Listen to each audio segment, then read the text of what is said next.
What's going on, everyone? This week, fishing, catching, and releasing. What's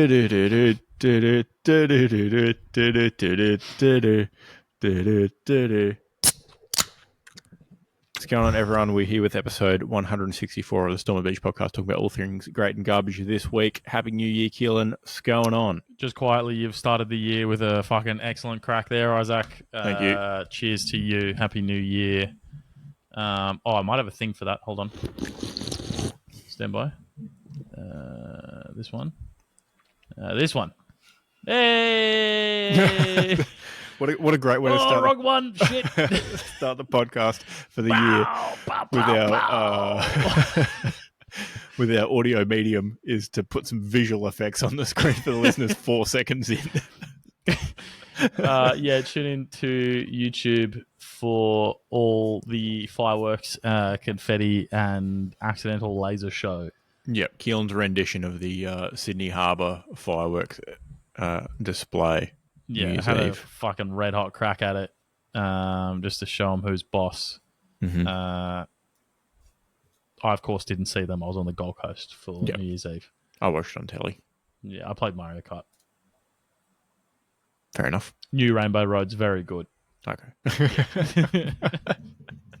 Take your word for it. It's the same, but different. Wonder if they'll bring back Rainbow Road Classic. No, that thing's painful. It's too many right angles. They do have a right angle-y kind of section in the new one as like a homage. Mm-hmm. But because it's not the entire race, it's not the worst thing on the planet. Yep. So that's nice. Fair enough. Am I going on? Yeah, I'll go on. Oh, let me go off, in fact. Mm-hmm. No, I won't go off. I won't leave. Sorry. Please don't. I don't want a solo pod, first pod of the year. What a hot start. First pod of the year would be whatever it is. Just over 2 minutes. Sounds about right. It's how long. Look, so I did some Christmas. Mm-hmm. Consumed 0 grams of ham. Disappointing. Except on pizza. Jesus wept. Disappointing, except for the turkey was very good. Okay. And the Emma's mum does a mean veggie loaf for Emma, but it's like fucking sick, dude. Mm-hmm. Great combo, those two. We just slather on the gravy, parsnip or two, fucking sweet potato. Pretty good. No complaints. But I might have to learn how to do ham next year just to make sure. You know, the best bit about doing ham, you go to a butcher and you say, hey, mate, I'd like a ham. And they go, here you go. And then you get it out of the bag and you slice it. That's how easy it is. No, I want to do one of the fun ones where you glaze it and shit or whatever. Uh-huh. Yeah, got to make some effort. Put the cloves in it and whatever the fuck. Fuck the cloves. No, they ruin it. Fuck the cloves. There's way that's just chef wankery. There's way better. I've got a whole fucking shelf of chef wankery over yonder over there. So I bet you just flambe everything you can.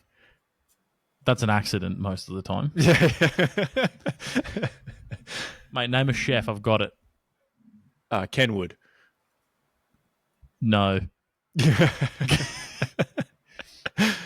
No, I've got Maggie Beer. Okay, yep. Absolute Australian classic. Mm-hmm. Matthew Evans. Some might argue Maggie Beer is not a chef, by the way. Well, she's the cook.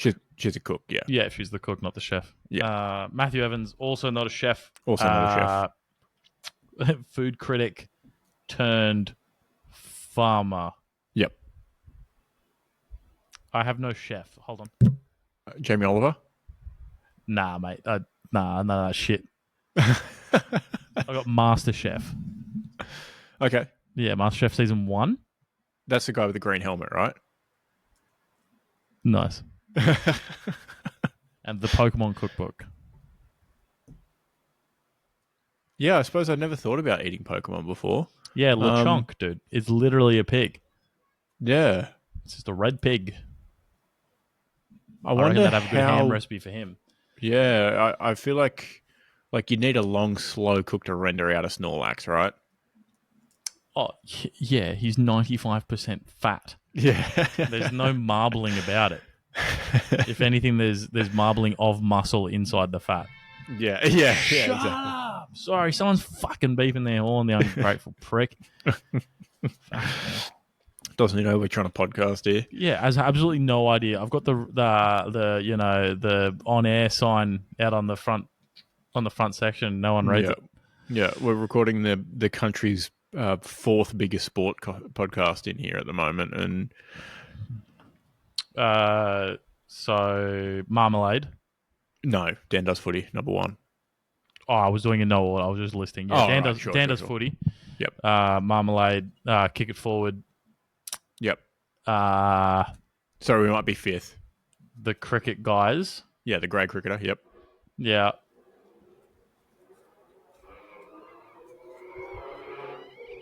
Every big network's sports show, various sports shows. No, they Yeah, we don't might count. No, they don't count. Completely be. No. independent. We'll go independent Yeah, yeah, only. yeah, yep. We're fifth. There we go. Yeah, easily. You heard it here first. Mm-hmm. We're fifth. So the person outside should show some respect. Yeah, fucking grow up, mate. I mean, it is Western Sydney, though, to be fair. We don't talk about NRL. So. True. Yeah. The Better Beer one. Not Better Beer, the other one. The Bloke Beer.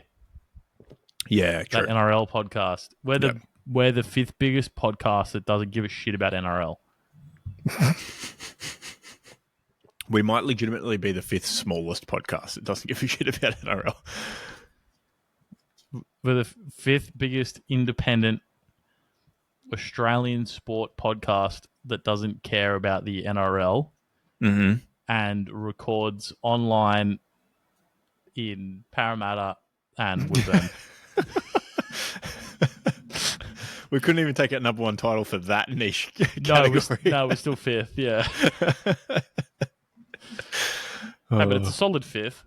It's the Europa League spot. Yeah. Good league. Grateful for the position, obviously. Yeah, obviously. I will. I'll build off your Christmas meals. I'll have you know I'm onto my second ham You're still not done. of the season. You're not done. Well, given I only cracked the first one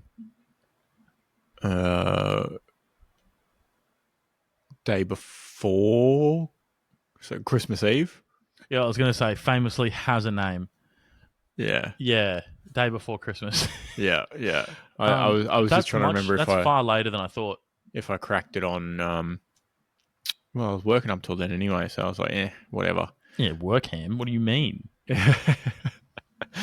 Maybe next year I'll have a jamon next to my desk. I can just shave slices off. Oh, you're a wanker. But yeah, onto the second ham. This one is big store ham versus local butcher ham, which was the first one. Also still decent. Still happy with it. Local butcher ham better. I think so. A bit more flavour to it. Yeah. Nice. That's what you like to see. Very good. Yeah, thanks for asking. I had Oh, fuck you. I was going to go on to desserts. Yeah, prick. Sorry, I can't help myself. Yeah, honestly. First episode of the year. I wasn't sure if you were done with your Christmas meal or not. I did forget to send you a photo of the spread, but had doubled down on pork. Had glazed ham and a pork roast with crackle. Dangerous. Apple sauce? Apple sauce? Apple sauce Bit available. of Gravy made. Yeah, see, I'm not divided. Like it, I think you have to have both. Both. It's both. Yeah, it's not one or the I other. like it's both. alternating. Yeah, a bit of each. Exactly. And Not then together. Not together. No. No, But that'd be silly. have a little ramekin of each. Don't drown everything in it all at once. Mate, do you know how many dishes there are on Christmas? You don't need fucking ramekins, you dickhead. Just fucking plop it on the plate out of the jar and out of the gravy boat, and away you go. Crack on. Fair play. If To you be can't keep fair, them separate on your plate, that is poor form, and to you be need to fair, I don't fucking think fix yourself. it's not an issue if they mix. I'll put it out there. No, I think it depends. Prefer they didn't, but not a huge deal. It's not the biggest deal, but No. I think you need to just do a better job of arraying your plate. Maybe. Yeah, Maybe. just try harder. The usual roast veg. Roots. Got Love roots. a couple of carrots, parsnips. No Swedes available in the area. No Swede this year. Brussels Bad sprouts. season for fruit picking, or yeah, I guess so. that was a Swedish / European tourism into Australia joke. Thanks everyone working for visa laughing. joke. Yeah, I've got another working visa joke later, actually. Oh, very good. Yeah, thank you. More to come. Caramelized sprouts. Bougie. Yeah. Just trying to think. Yorkshire puds. Ooh. Anything else? No, I think that was it. Delightful. Yeah. So there was many leftover sandwiches happening throughout the past couple of weeks. One of the highlights. Which is always delicious. I feel like you could do leftover pizza too, just quietly. What do you mean? Well, ham goes on pizza. Oh, right. Yes, absolutely. Yeah, sorry. As a traditional Christmas Domino's pizza for leftovers on Boxing Day. Yeah. No. The obviously more so the just throwing ham. Yep. And then sweet potato goes pretty hard on pizza. Just quietly. Normally there can be a bit of a cheese board situation around that time of year too, so you might have some camembert around. Yep. Okay. And then I feel like you might legitimately be able to top it off with applesauce. Yeah, you like probably could. Drizzle. Yeah, you probably could. Fucking go hard. Yeah. All right, next Christmas, lock me in. Someone's got to get me a pizza oven for Christmas, and then I'm making this happen. Christmas leftovers pizza. Yeah. Good shout. Forgot to mention one box salad, obviously. Crunchy noodle salad. Oh yeah, that's a straight classic back. Australian Asian fusion. Yeah. Yeah, that's Boxing Day test, That's on every year. Yeah, that's it. Never gets old. Nah. Death taxes, one box salad at Christmas. Yeah.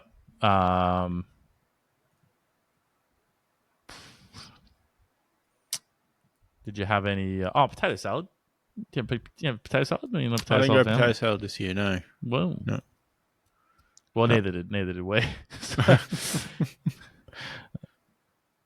tell you what, I do consume more croissants over Christmas than maybe any other period of the year. Yeah. The oven's already on because you've got 6 hours of fucking cooking to do anyway. Mm-hmm. So you may as well put your breakfast in the oven too. Yep. And I think I hammered, 4 croissants a morning. Yeah, and you just happen to have two boxes of 20 croissants in your house. The Costco bad boys, the fucking they're fine if you actually oven them. They're a bit mid if you eat them straight out of the box. Would you believe? That's not their purpose. That's not what they're for. No, they're absolutely it's meal prep. Mm-hmm. Yeah, mm-hmm. Yeah, got to reheat them. And you absolutely. What's better than a pastry that's half butter? Adding more butter. It's a tale as old as time. Yeah. And then you put a slice of it too. And then you put the Bonbon jam on there. Mm-hmm. Or St. Balfour's. We're getting niche on jam.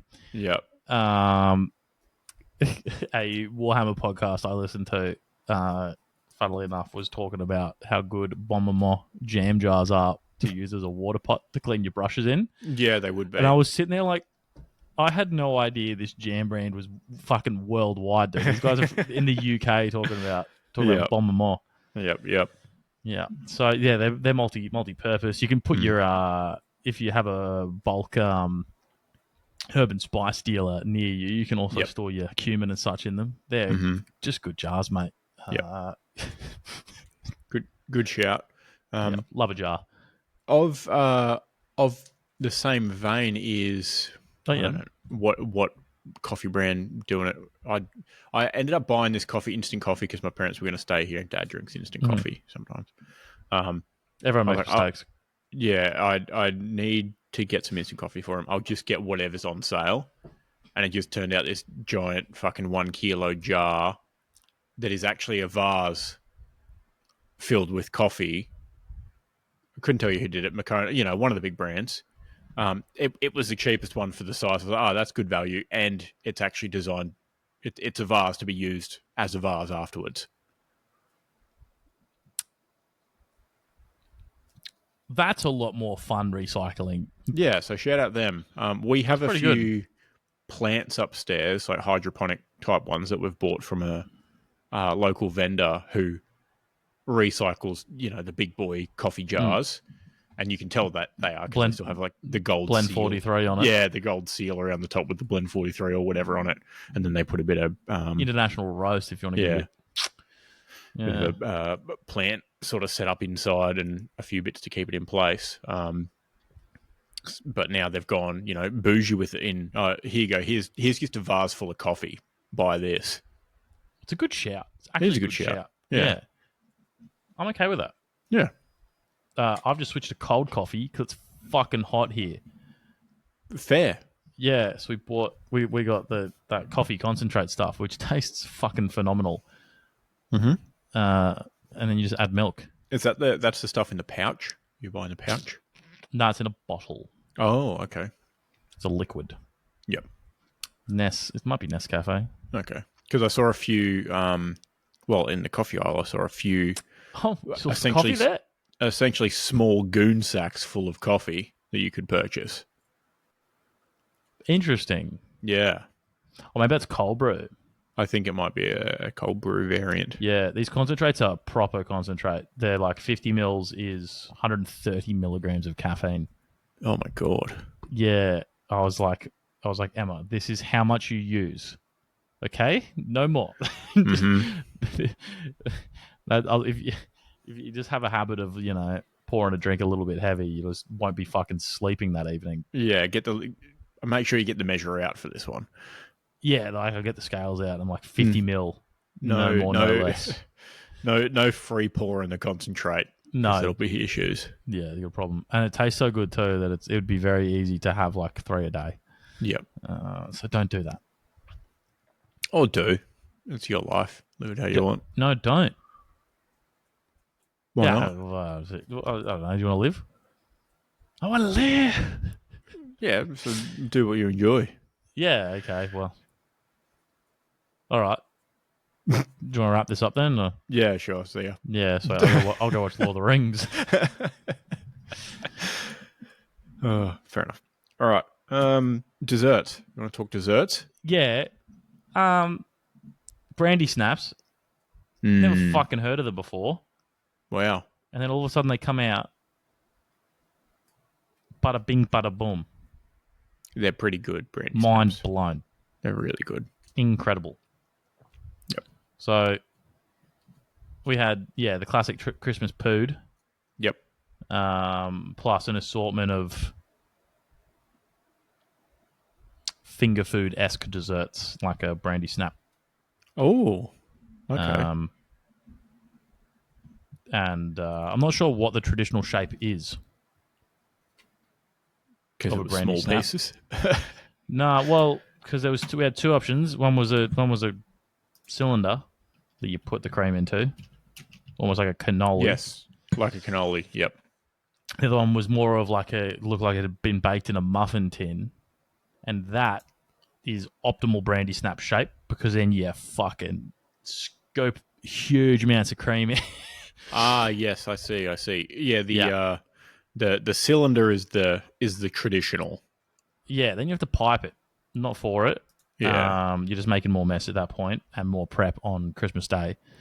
Whereas yeah, everyone can kind of make their own if you do the mini cup yep. version. Then you plump on some, I don't know, of the world's largest blueberries I've seen. They were like this big, though. Um, Everyone got a piece of blueberry like on literally, there. I had three in what was like a muffin tin shaped thing, and that was I Hmm. don't know, touching all sides. Um, yeah, just blew my mind how I've not seen them before, and they're banging. Yep, That was true. actually my dessert highlight. Oh, nice. Anything that highlights cream, I'm a pretty big fan of. Yeah, yep, yep. We had pud, Yeah, trifle, of pud. course. Yeah, Um, nice. Christmas pav, good hit. I did a bit of damage to that. Hand up. Tell, Uh, take credit. yeah. Um, oh, I'll tell you what was a low light is Oh, the broken glass this year was a bit different to previous years. oh no. And it was talk of the family and not good talk. And my uncle who made it not too happy about it, and he's thrown in the towel for future. He's not making it anymore. Does he do it normally, or did he take over the reins and then fuck it up? No, he normally. Oh, no, he has done it the past few years, like When taking when over the reins. when you look at it just quietly, broken glass, it does seem like a dessert a bloke would make. Oh yeah, yeah, big time. But yeah, there wasn't. Um, there was too much jelly, but it was made differently in that you meant to make it so it's like half the amount of water as usual. So it's a really Hmm. firm jelly. It was just made ordinary, so it was a bit sloppy. Too much Oh, of it. Um, there wasn't any. The strawberry wafer on top was traded out for a different sort of some sort of biscuit, which then just absorbed all the cream and went soft. So lost the purpose of the texture of the wafer. Um, yeah, all round not a great showing, and responsibilities will be passed on to it's someone else for next year. just bad science, quite frankly, is what's going Yeah, on there too. He's changed more than one variable. yeah, How's you going to know what actually made it really bad? I mean, the lot of them, to be fair. mm-hmm. But that's poor form. Yep, yep. Maybe he wanted Christmas, to get out of it. possibly, yeah, could have been a weaponized incompetence sort of situation. Yeah. Have you and did you have the Jamaican rum mince tarts from either Woolworths or Coles? I think they No, were Woolies. They were fucking incredible. okay, Yep. So if you're looking for a pre-made mince tart, which you mm-hmm. probably should, because they're a bit of a faff, Yep, um, get those next year because they're in the fancy packaging and whatnot too. And it's not just any old pastry, shortbread by the taste of it, or at least just incredibly high butter content. yep, Um, they had everything going for them. yep. They didn't even need. I didn't even need topping. I didn't need custard, Oh wow, hey, and that's saying something. that's saying something. You're talking to custard himself over here. That's absolutely saying something. You saw this. I did make custard as well. Oh, Delicious. serve hot, I served it for myself, hot and cold. nice. Well, Various, yeah, because you ate it more than once. yes, various Yeah. times. Duck eggs. It was rich as. It was so good. Oh, I sorry, did. duck eggs in the custard. Sorry. Yep. Yes. Yeah. I was like, duck eggs and custard. I was picturing like boiled eggs and custard. I was like, what the fuck is that? Um, that sounds banging because yeah, duck eggs do have they got more fat in the yolk as well, don't they? Yeah, the yolks are enormous too. Yeah. The and they're a lot easier to separate because the Yeah. white is like gloopy as. Yeah. The white is viscous in a duck egg, and you can just like sort of toss it from one side to the other, and it's done all in one. Nice. It's very easy. Easy game. I didn't splurge for the vanilla pod. just use some essence. Just use the bug excrement. Yep. Yeah. Yep. Hey, it fucking tastes good, dude. Just the Beetlejuice tastes the same to me. So Yeah. Beetlejuice. throw that in there. I bought one a while back that was there was vanilla bean in the same jar as you get the Oh, yep, bug yep, extract ones. yep. That was pretty good. Yeah, okay. Recommend. Okay. Might have to go that next year. Tastes like less bug. Less buggy. A little less buggy. A little Fair less enough. Sam made the Oreo balls, the chocolate balls, snowballs. So lovely. What can go wrong? It's Oreos and cream cheese blended up together, and then rolled into balls. A bit of coconut oil melted in with some chocolate, milk, dark and white chocolate, and then you just coat the balls, freeze them, couple coats, and they live in the fridge. So they just a deliciousness of pounded up Oreo. You had me with the cream cheese. That sounds less overwhelmingly sweet than I thought they were going to be. Yeah, no, and the put a little bit of coconut oil in the mix as well, and it just gives that little bit of sort of different flavour. So it's not just fudgy chocolatey goodness. Breaks it up a bit. It's quite nice. I wonder if you could get essence of carrot cake in ball form too. Then if you did it with cream cheese like that. Ooh. More to come. More to come. Mm-hmm. I'll get around to it. I didn't actually get around to making any of the desserts from that list we read. Would you believe? Yeah, no, me neither. I still have apples upstairs. The tiramisu situation intrigued me, and then I forgot, and then I ran out of time. Didn't particularly want to go to the shops. I couldn't go to the shops on Christmas Eve. Went to Warwick instead. I actually didn't have any time. I had no time to get ingredients. That's my excuse. Fair enough. I'll do better next year. Yeah. Sorry, everyone at home who wanted to see tiramisu trifle. Yeah, I did pretty much all the cooking here. We went and saw family in the morning, and then saw family Boxing Day for the desserts. But just put on a spread here. So I did most of the cooking for that, and therefore was just absolutely knackered and did not want to do any other desserts. Ready to eat. Yes, and that's about it. Yeah. Yeah. But still a bit of time before I go back to work, so maybe I will make my invisible apple gâteau before I go back. Yeah, I'd like a sample, please. If you can just post that one down I'll send that in the post. Yeah, please. I'll wait for it to cool down. The weather, that is. Oh, Sunday. And there's no post on Sunday, so I guess Monday it is. Yep. I'll put it out there Sunday, and it'll get taken Monday. Oh yeah, perfect. Cool. Yeah, leave it in the sun as long as you can. Based on my knowledge of Australia Post tracking, usually takes about a couple of days from Sydney to here, so I assume the same in the reverse. Got to put an express label on there. Ah, true. That way I can add some cream on top for you. We've got cream down here. It's okay. Thanks, though. I don't want it to get soggy. Yeah, one days old cream in the post. Can you see if you can post that? That'd be quite funny, actually. Walk into the post office. I would like to post this slice of apple cake with cream on top. What do you recommend sending this in? Problem is, if you walk into your local post office, they might know you by name. Oh, they do. I don't know. I just say g'day as I walk in, and then they turn around and grab my stuff. Hi, Isaac. Mm-hmm. Hiya. Mm-hmm. Yeah, there's not many faces or names to remember where we are, so you get known pretty quick if you do any amount of online purchasing, which I'm one to do. Yeah, big fan. Yeah, man loves stuff. Oh yeah, yeah.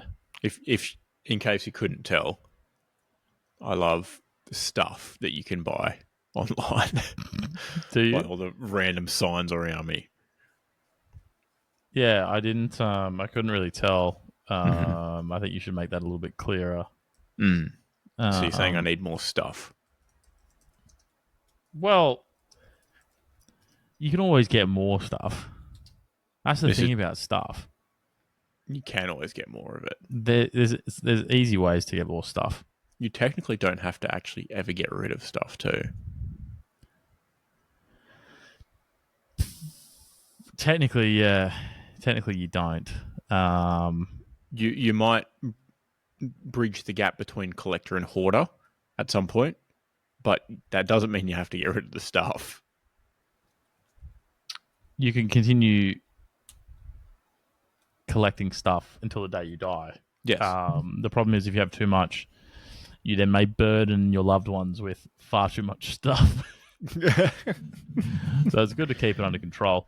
For example, you could get rid of that photo there you've got of one. The other one of the like. Why do you have a photo of an ex podcast host? Like, it's just weird to kind of idolize him, don't you think? Well, it says "with you always" written on the bottom of it. It says, "Don't let your dreams be dreams." Yeah. Matt's school photo from Randell. A school photo from year 10. I can tell that by the shirt not having any additional detail on it. With handwritten "with you always" that he gifted to me. Sorry, so you have a photo of a year 10 boy saying he'll be with you always. Yes. Pedo.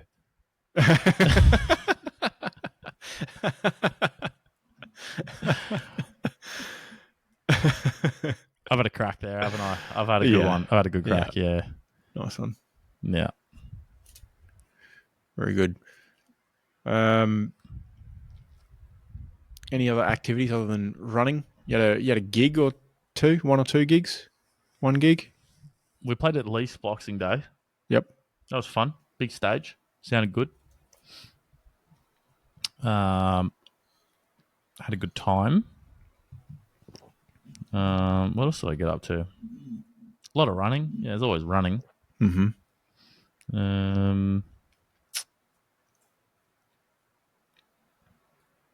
That's about it. I went everywhere.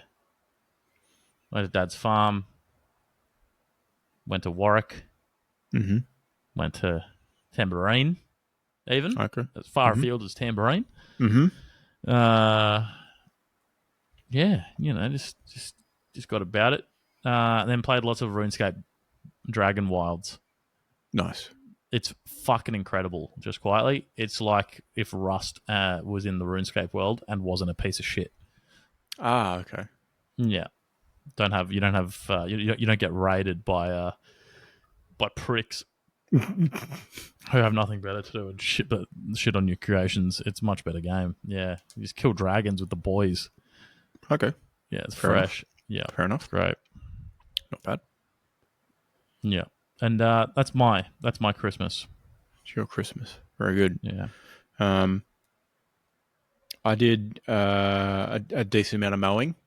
I probably would have. Is that your running? You reckon? Oh yeah, yeah. It's my second favorite hobby by default. Just by the amount of time that's committed to it. Not that I enjoy it. Oh, okay. Yeah. Well, yeah, you do other things when you're on the mower anyway, right? So correct, like listen to ABC Grandstand's coverage of the cricket. I watched the cricket too. That's the other thing I did. Yeah, it took up less time than I would have liked. Yes, that was the disappointing thing about having so much mowing to do and time off work. Is the cricket finished so quickly from Boxing Day? Yeah, now we know how they feel. Yes, exactly. They being women. Women, yeah. Sorry, and blokes. Sorry, guys. Yeah, sorry. Yeah, no, that was bad. People. All people. Anyone who's engaged in sexual activity with myself or Keelan, we know how they feel. Yeah. Having many, days off work, things to do outdoors, gardening wise. I whip the chainsaw out, obviously, cut down some more trees because, we're not having enough, swings in weather. I think anyway. So why not just destroy the environment a bit more? Yeah, fucking dude. Don't sit idly by. Choose a side.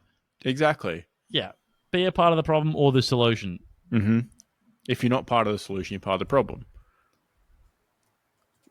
Well, that contradicts what I said. Yes, be one or the other. Don't sit on the fence when it comes to global warming. Yeah, pick a side. Sorry, climate change. Uh, What's the politically correct term for? I think it's climate. Yeah, it's climate change. Climate change. Yeah, it's climate change because yeah. It's also about it getting cold sometimes too. Yes, it also does get cold sometimes too. Yeah, that's cool. True. Anyway, point aside, I think we haven't had enough hot days or really hot days or really cold days yet this year. Weather outliers. Yes. Heat waves or cool waves. I say cool waves. I say cold snaps. That doesn't. It's a cold snap. Yeah. Ooh, it's a cold snap. Ooh. Because it's less scary than a heat wave. I feel like that shouldn't be the case, though. I'm in the middle of a fucking heat tsunami right here, brother. Cold snaps are just as dangerous for old people as heat waves are. I'm not old. Yeah, but I feel like it should be are renamed. They just as dangerous? Yeah, absolutely. Are they? Old people hate the cold. They feel it in their bones. Just because they hate it doesn't mean it's worse for them. I reckon surely, well, when it's cold, you don't see weather warnings on bombs saying keep your old people inside. When it's 40 degrees, you open bomb and it's like, brother, keep the over 70s indoors in air conditioning today. So I don't know. I feel like just by the facts, I'm going with heat's more dangerous. I don't know. Pneumonia loves old people. Oh, valid. That's a good one. Medicine. One target. Medicine. Pneumonia hates medicine. It's a paper scissors rock of old people pneumonia medicine. Yeah. Yeah. It's scissors. Yeah. Always scissor first. Huh? You heard what I fucking said. I scissored Josh Giddey. Right. Okay. Moving on. I actually have one of the shoes from that scissoring encounter. Yeah, same. You just can't see it. It's just up here. Mine's across the room over there. Yeah, it's unfortunate. What was I saying? There it is. There you go. This is a better shot, I reckon. Nice. Too much. There it is. What was I saying? Oh, I had to wander around and listen to my thoughts or listen to music because the cricket had finished. You fucking tried audiobooks? I was booked. I was in the mood for cricket. I didn't want to commit. Listen to Gilly's fucking autobiography. Yeah, I did. It's pretty good. Yeah, I didn't want to commit to another, X amount of hours, Lord of the Rings, 20 hours of listening in the lead up to another test match starting. No, valid. Yeah. See, the thing about autobiographies written by sports stars is they're very easy listening. Yes. There's no Tolkienisms about it. No, they're definitely edited for the everyman. I don't think they're even edited for the everyman. I think they write like the everyman. Yeah, I think they're brought up to a more intellectual level. I'll be honest. Yeah, probably actually, rather than dumbed down. But either way, I was left with my thoughts while I did a bunch of gardening and stuff. So sorry to hear that. Yeah, thank you. Instead of listening to the sweet tones of Jim Maxwell and Global Middlemass. You like the Maxwell guy? Yes, Voice of Summer. Oh, mate, I've got his mobile number. Do you want it? No, that would be weird. Oh, okay. All right. Sorry. Yeah. Well, good. I don't listen to ABC enough. Fair enough. Yeah. They got him for a voiceover for one of the shows at the Fits. Oh, nice. And I was like, he's a famous commentator. And I was like, oh, what's his name? I was really hoping for like Brian Taylor. No. And he's like, yeah, whatever. So, they just casually dusted off fucking the Voice of Summer. Yeah, legitimately. Yeah. I suppose he has nothing else going on in the middle of the year. It was like a slice of life Australian thing, and in the background there was a radio. Yep. And so they literally played All him commentating on the radio in the background to start some scenes. It sounded quite good in the theater. I was a fan. Yeah. Anyway, we'll move on. Yeah. Next question. He's only been doing it for 50 years, so Yeah, You know, for some reason I thought he was rugby league. I think he used to be rugby league, but Andrew Moore does most of the rugby league now. Yeah, okay. I think they literally dust him off at the end of spring, Yeah, they and do. then put him back in the box at Nice. the end of summer, at the end of the last test, and that's what he comes out for. I think he sometimes does a bit of Olympic stuff as well. Oh, fucking everyone comes out for the Olympics, dude. Yeah, When even are they? Just quietly? every man and their dog is out for the Olympics. Are they soon? 2020 was an Olympics, wasn't it? February, Winter Games. Yes. Sorry, should have specified. Sorry, 2020 was. hear me out. Why is Stan and Nine Now already updating their logo to include the Olympic rings a month out from showing not even the Olympics people care about, but the winter ones? Mm, um. Probably Yeah. because Look, we do. they pay big money, isn't Yeah, it? they pay big money. Yeah, we do have some people in the Winter Olympics. Yeah, we're good at snowboarding. Yeah, That's probably the only thing I'd really like to watch. To be that's fair, about it. Yeah. I don't think it's going to be on a good time of day either. No, probably not. Who was it like? So it was somewhere in Asia that had it semi recently. The Winter Olympics. That was a good watch. Great time of day. Mm-hmm. Could make That's that the work. kind of. It's like cricket. That's the kind of sport you want. Middle of the day in the workplace. Mm-hmm. Look over it every Check it 15 every now and minutes then. or so. Yep. You know, like not even that regularly. To be No. excuse me, to be fair, because there's a lot of faffing about. Mm-hmm. That shit's great. Yep. I'm not getting up and watching the highlights of the Olympic ski slalom. Yeah, I agree. I'm absolutely not doing that. Yep. Without a doubt. If I open Stan any period in February and I get abused by just the first 10 things on the rotation on the carousel at the top, all being Olympics, I'll lose my fucking marbles because it's already such a shit show to just get to the football. You're like, all right, I'm on Stan. Now I'd like Stan Sport, please. Now I'd like soccer, please. Now I'd like Premier League, please. And then you scroll down and you go to the Liverpool, you scroll down to like the rapid recap section.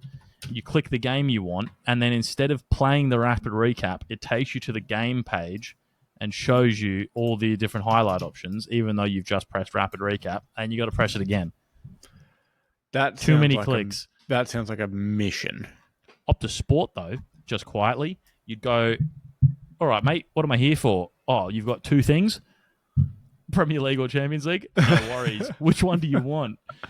And then, I mean, last season was even easier because it was just fucking Premier League. No fucking around. You'd hop on and you'd be like, cool, highlights. And you could watch them all so easily, no waffling about. Yep.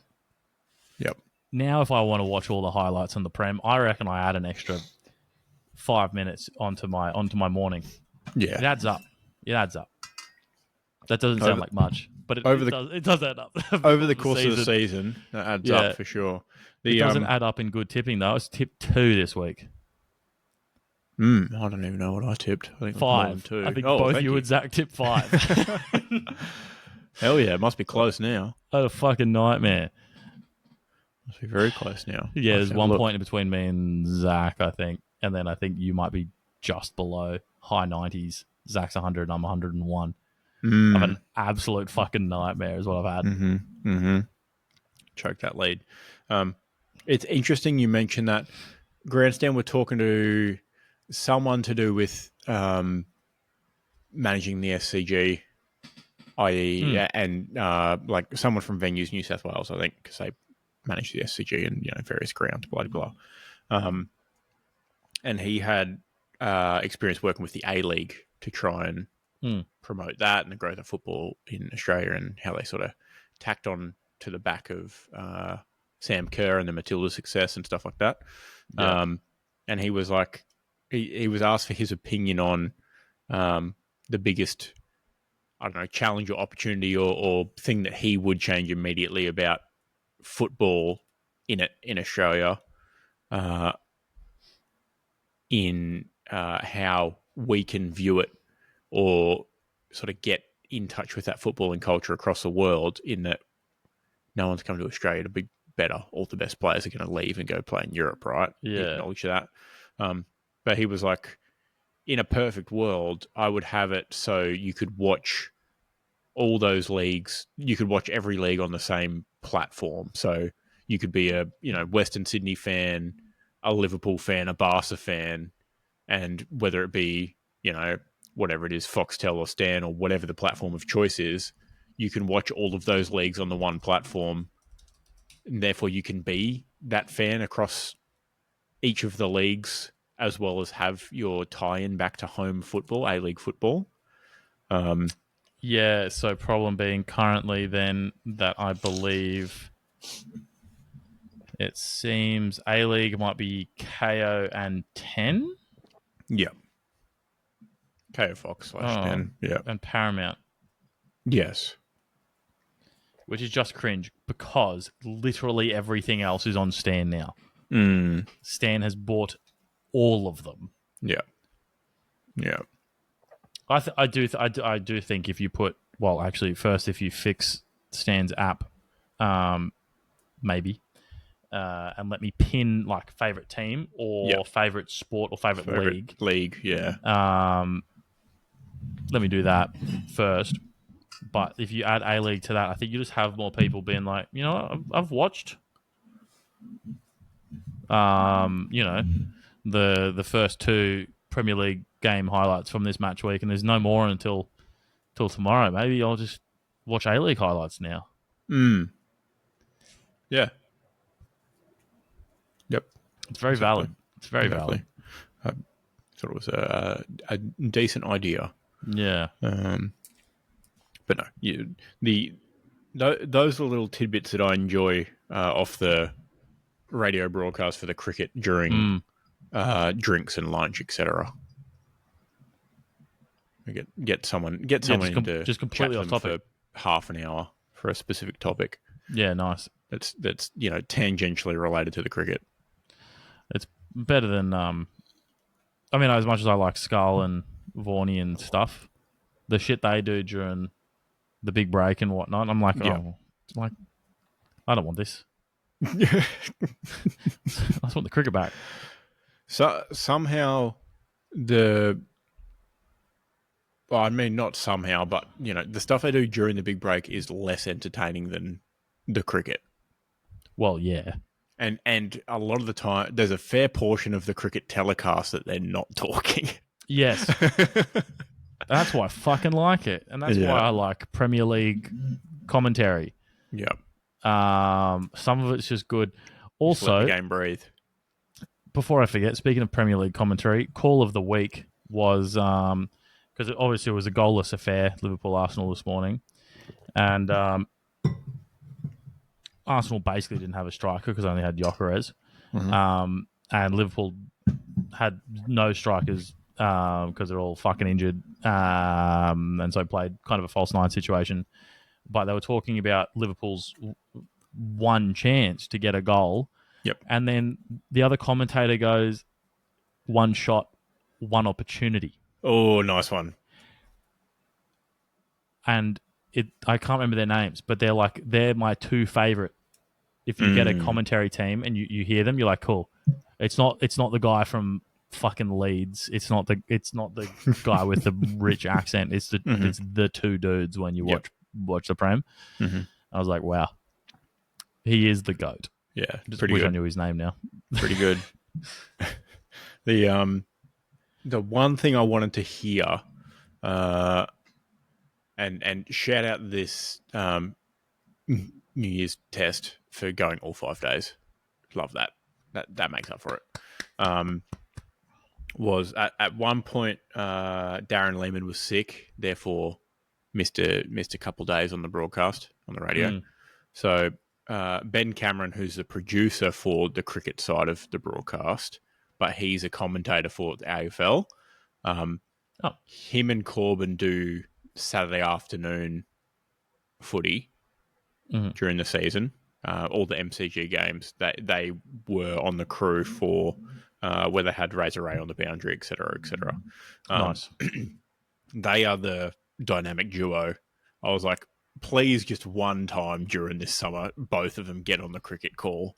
But unfortunately, that's not how they do it for cricket, because they only really need, one commentator and one, expert, if you will. One if they're in America, would call it a color commentator. Yeah. Given the expert analysis, there's not enough going on in Test cricket to need two play-by-play guys to take a breather and handball to each other. Fox, dude. Fox has 3 blokes at all times. Sorry, or not just blokes, 3 people at all times. Yep. And cycles through them like every hour, dude. Or like sometimes it seems much shorter than that. It's wild. Yeah. I was like, bring back Alyssa. Where'd she go? She was commentating for 15 minutes. She was on ABC. Oh, she literally fucked up. Okay, that makes more sense. Yeah. And just scooting off to get paid by someone else. Yeah, pretty much. That's a great way to maximize your money for the day. Oh, Be like, yeah, I can work for you guys, but only my breaks for these guys. Yeah. Yeah, pretty much. ABC always has 2 on, and then they got Rick Finlay, who's their chief statistician, who sits in the corner all day. The Jamie of it all. Yeah, I think he actually sits there with a paper scorecard as well, and does the scoring too, which is wild. Love of the game. Got to get through the day somehow. Yeah, that's pretty wild. But I think they rotate in their pairs. It seems like every 20 minutes, maybe half an hour, they'll either rotate one new person in, or go a double change. Wild. Okay. Yeah. And it doesn't feel like they rotate that quickly when David Warner comes on, though. He's hanging around forever. I don't know what it is. It's like an air of arrogance about him. Mm-hmm. Gives me the shits. Yeah. There's absolutely none of that with Gilly. There's none of that with Brett Lee. No, fucking no. And Brett Lee and Gilly sound so similar too. Mm-hmm. If you give someone a snippet out of context, good luck. I'll be like, nah. That's so. Both sound great. Was it Hodgie? Not Hodgie. Oh shit. Oh no. Oh no. I'll just Google the 2007 Oz cricket team, see who was on it. Punter's pretty good, just quietly. Yeah. Obviously. But he's not often on the Fox one. In fact, he's never on the Fox one. Not Brad Hodge. That's absolutely not. And not Bradley Hogg either. Mike Hussey, dude. Yeah. What am I doing? But yeah, he's good. Mike Hussey is good. He's good as well. Yeah. So David Warner, if you're listening, if you're watching, get off my fucking cricket broadcast, dude. Get back to the BBL. Go back to BBL mate, training. If you want to get feisty about it, let's do a celebrity fight. This podcast host versus you 4-foot cricketer. I got the reach, mate. I got the reach and the stamina. I'll fuck your day up. But yeah, it was always nice because occasionally you'd get a the duo of Jonathan Agnew, who's the English commentator, and Phil Tufnell, who's and they're both older, who's an old English player, and they'd just be there fucking waffling. Like you'd barely hear a call of what actually happened on the field or the score for the half an hour that they're in. It's pretty much what we're doing. Yes. Yeah. Absolutely. And when I don't know who it was, whoever got out in 2 balls in the England innings. Oh, it's only a short 5-player list. Yeah, they were They were like, "What the hell just happened?" Like they weren't even like, paying attention. They were, they were just so disappointed and just like, "What's going on here in this past 2 minutes?" Oh, it was Will Jacks. Yes. He hit a slog sweep to Yep. fucking cow corner. Yeah. Yep. They were just Caught like, him boundary. Yep. what the hell is this? Mm-hmm. Yep. Oh. Absolute silly sausage. Do you want me to do the rest of my cricket stuff now that I've got opened, or do you want to hit the show segment called Butcher of the Week? Yeah, let's do Butcher of the Week. I mean, I've got a cricket thing for Butcher of the Week anyway. Yeah, So. cool. Well, let me do mine first, and that way we can roll back into cricket.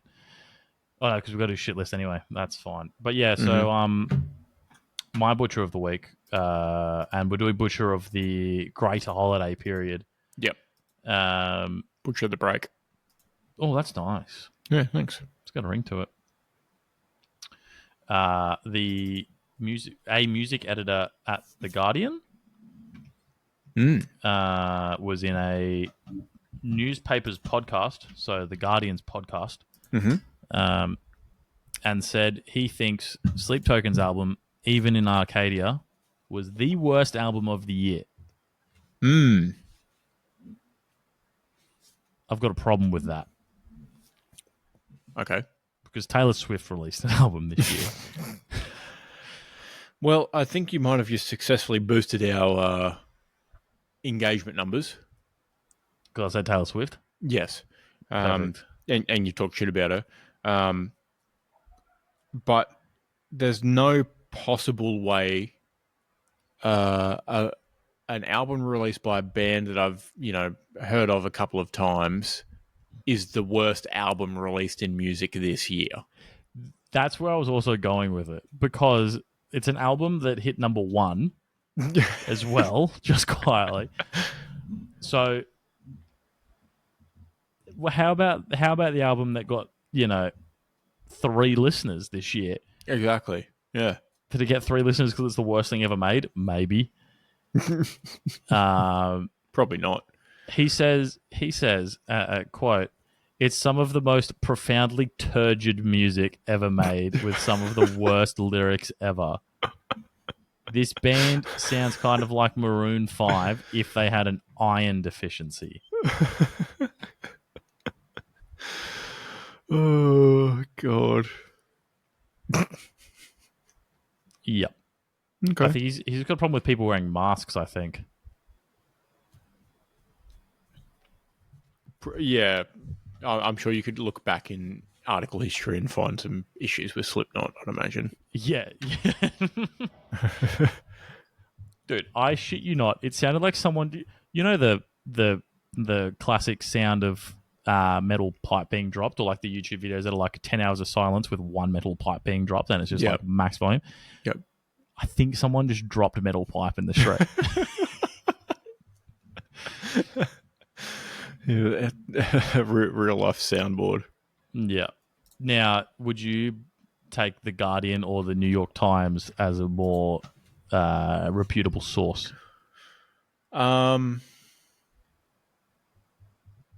Probably the New York Times, based on what I've seen come out of The Guardian at certain points. Well, great news. New York Times had one of those songs off the album as number 1 for the year. So I don't know. I'm just going to, yeah. Sorry, my mother's just sent me a message asking if I've made 2 Amazon purchases on today. Mm-hmm. She's been charged. That's what she gets for using my Amazon account. Sucks to suck. That's a suck to suck situation. Yeah, tough bickies. I had to change the shipping address to my address on my account. Yep. She can pay for it now. Get your own. Done. What was your butcher? My butcher of the Butcher of the Break, which is actually a bit of a wrap up for the year. So it's a very general one, but every batter who's played Test cricket this year So All of them. from our Every single one of them. from our favorite stats guy on X.com, the Everything app, everything's happening on X. So now we're talking shit about Travis Head. Years where a bowler took 50 plus wickets in tests, but no batter scored 1,000 plus runs this year. Or, sorry, 2025. This year just gone. Previously happened in 1988. Yeah, it's a while ago. Yeah. Get good.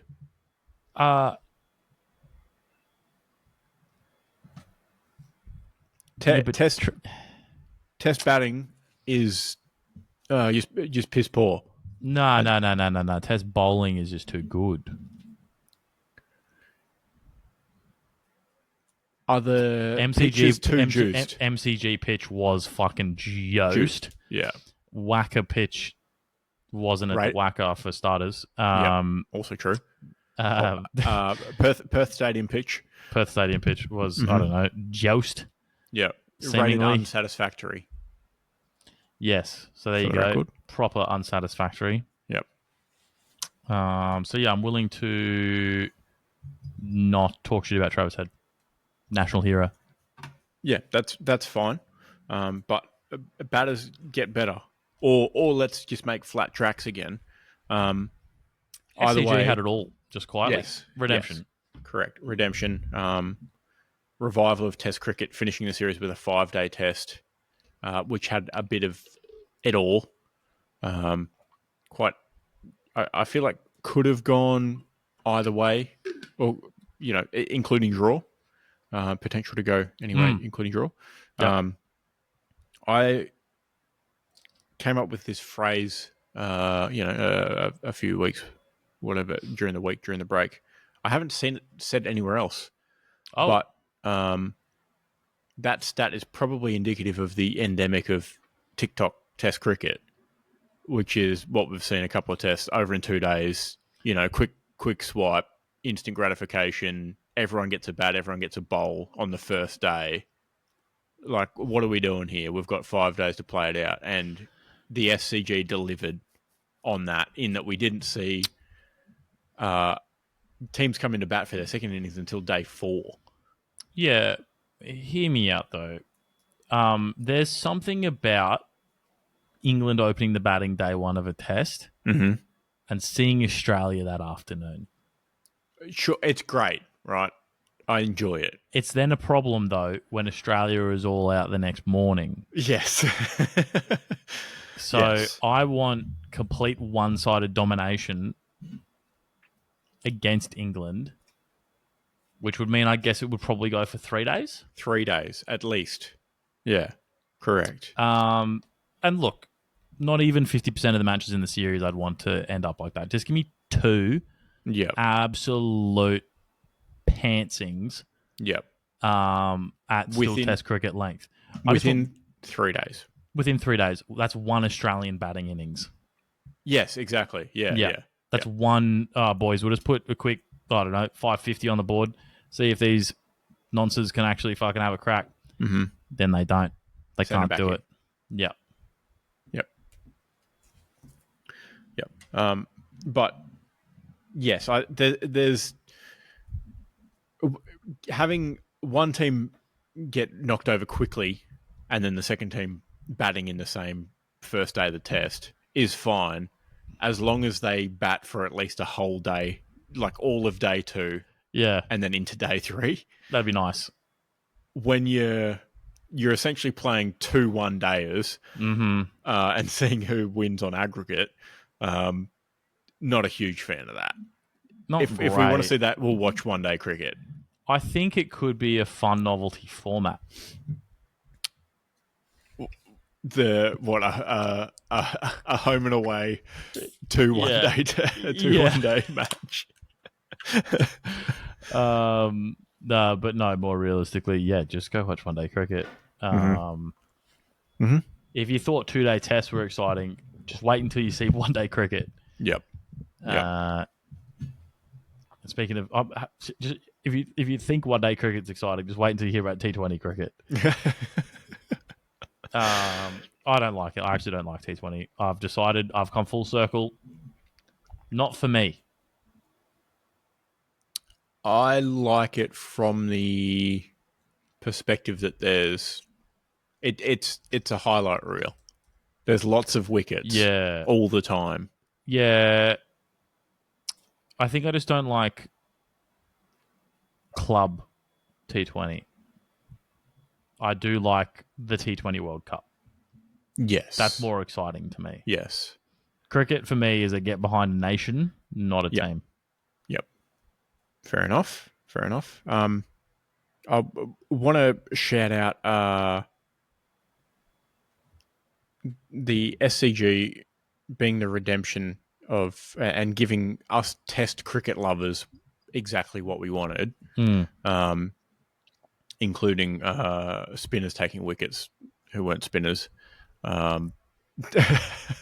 Australia Don't talk shit about Bo. Australia having 7 seam options and bowling one of them as a spinner and taking whatever he had 3 wickets.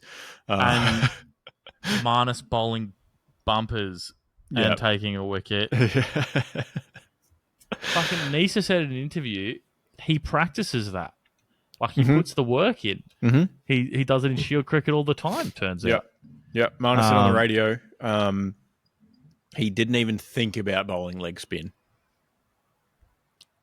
And he can't guarantee speed, but he can guarantee effort every ball. He can guarantee speed variance. He will bowl anywhere between 113 and 135 kilometers an hour. Good luck figuring out what the fuck's coming down at you, except that it's coming at your chin. Yeah. And apparently the team was ripping into him, saying that he might need to go through the physio after the match for his neck because he kept whipping around looking at the scoreboard for the speed gun speed after each ball. That's quality content from the boys there. Max effort balls. But shout out, obviously, Travis had a phenomenal knock, 163 from 166 balls. Silly business. Like, that's not Test cricket, right? That's generational is what that is. Yeah. But the redemption and the revival of Test cricket came with Steve Smith, who scored, almost 140 off over 200 balls. Yeah, you love to see it. He saw it out. Yeah. And Jacob Bethel on the English side, 154 from 265 balls. Oh, Joe Root as well was there for a fucking fair slog. What, in the first innings? Yeah, give Ruta some business. Yes, exactly. The only reason they were still in the game was because Joe Root was hanging around. 160 from 242. Yeah. That's Test match cricket. Yep. Things you love to hear on the radio. Mm-hmm. So shout out those blokes. But Travis had a phenomenal series. I think, obviously, not everyone can do that. 163 off 166. Yep. But I think you can't baseball the whole thing, right? You shouldn't have a team of. I guess Bethel didn't, but you shouldn't have the two out of that team, Bethel and Root, trying to hang around for a while, and the rest of them just going for it. No, it should be the other way around. Run out of partners. Yeah, if you have the aggressive one at the top of the order and the aggressive one, I don't know, midway down the order to replace him partway through. Also, as the ball gets older, probably. Yep. Seems sensible. Mm-hmm. Yeah. Who would have thought? But instead, they're trying to win. Yeah, two one-day matches as quickly as possible. They're successfully ruining cricket. Thanks, England. Yep. You pricks. Yep. Speaking of baseball, I got a stat here. Oh, please. Is it bad for Baz? Well, not really. Oh. Harry Brook became the fastest batter to reach 3,000 runs in Test cricket in terms of balls. Okay. So he took 3,468 balls to reach 3,000 runs. It's so pretty rapid, to be fair. Yeah, surpassed Gilly, who had the record at 3,610 balls. Gilly, to be fair, came to the Test team on the back of going nuts in the one-day team, though. Yes. Yeah. Opening in the one-day team and just fucking letting loose.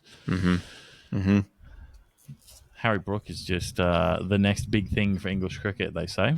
Yep. But maybe they might need to find some more Jacob Bethels, and then, yeah, like you said, dust in a Harry Brook, couple of Harry Brooks in the team, two or three of them, and then have some tail enders who can come out and score 70 runs. Yeah, you need balance. And then open the bowling. Bethel is going to be their first good number 3 in a long time. Yeah. First class century in an Ashes test. Yes. Yeah, he's like not even at county level. No. Wild. He's young, to be fair. Yeah, he's very young. He's the next big thing, as opposed to the next big thing, Harry Brook. Well, I've had England's best players are their oldest one and their youngest. Yeah. I don't want to rag on them too much, but their keeper doesn't inspire me too much either. I don't think he could inspire anything. No. Like, it's like, it's fucking half the name's the same. Goalkeeper and wicketkeeper. Yep. They're both in amongst it, right? They see things. They really should be both giving feedback. There needs to be a lot of chat coming from behind the stumps and not just from first slip. Alex Carey. Mm-hmm. Pretty spot on. All about it. Couldn't even tell you the young bloke's name. Jamie Smith. It's a bit of a nothing name. Yep. To me, unfortunately for him, bit of a nothing cricketer. Not a great run with the bat. No. Not a great run behind the stumps. Oh, look, he wasn't letting byes go every ball. It's just a bit of a, Did have a couple drops, though, in the series. Yeah, he did do. There was a few that I think were probably reasonably tough. Yeah. But, like, yeah, when you got a comparison against Alex Carey on the other side. Look, he's probably above average. Yeah. It's not going to win you an Ashes test in Australia. No. Tough pickies, mate. Yeah. When you're coming up against the best wicketkeeper in the world, yeah, you got to be compared to him. Good luck. Oh, did he beat Gilly's record? I've got a thing for this. Did he beat Gilly's record for runs in a year? Oh, no.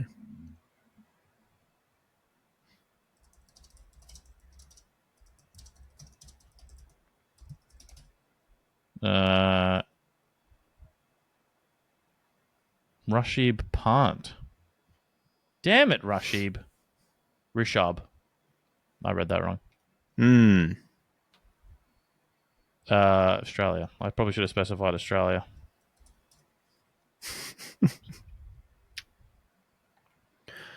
Travis Head was responsible for 46.99% of all runs scored by openers this Ashes series. Huh? Go again? Travis Head scored... he was responsible for 46.99% of all runs scored by openers this Ashes series. Sorry, including the English ones? Yes. He was responsible for almost half of all the runs scored by openers, and he wasn't even our opener. Well, I don't think... Aussie had dead legs on the toilet, and Trav got out there. The problem with the English openers were they were having plenty of good... they had a decent amount of good innings separately. They never had a good innings at the same time. They did have bad innings at the same time, though. Yes. Yeah. It's tough, I guess, or whatever. Tough conditions. Alex Carey, 743 runs in 2025. I don't know why the stat I saw the other day was making it seem like he was closer. Gilly, 870. I mean, he didn't make not too many. far off. If he turned up, Yeah, he in didn't one of need to his score a innings, lot in the last innings. He just needed yeah, to stay in there, basically. yeah. I mean, yeah, just you know, just cricket in it. You probably could have imagined going into the last test that there probably was a pretty small chance it was going to happen, because you'd have Yep. to ask for a top order collapse too, which I don't want to ask for. True. Should we shit list before we get back to cricket? Yes, probably. I've got one, and it's a piece of AFL news that you've probably already seen. He might have won, back-to-back flags. It turns out he's had back-to-back women Yeah, he's had during a marriage. Yeah, unfortunate. two Brownlows, two women on the down low. Nice. Best and fairest in the streets. Shit cunt in the sheets. Just like it's an exception to the rules, obviously, because it's not really a recurring Bush of the Week. But I think being a public figure and actively blowing up your marriage with kids, mind you, warrants shit list territory. Straight on the list. Straight there. Do not pass go. No. I think he stepped down as captain. Sensible. Do not collect third Brownlow. Yeah, I think he should be ineligible. Yeah. It'd be like Tanner Bruin winning the Brownlow. Slightly better, probably, than Tanner Bruin winning the Brownlow. How do you pronounce it? Yeah. Charges dropped. The argument that way.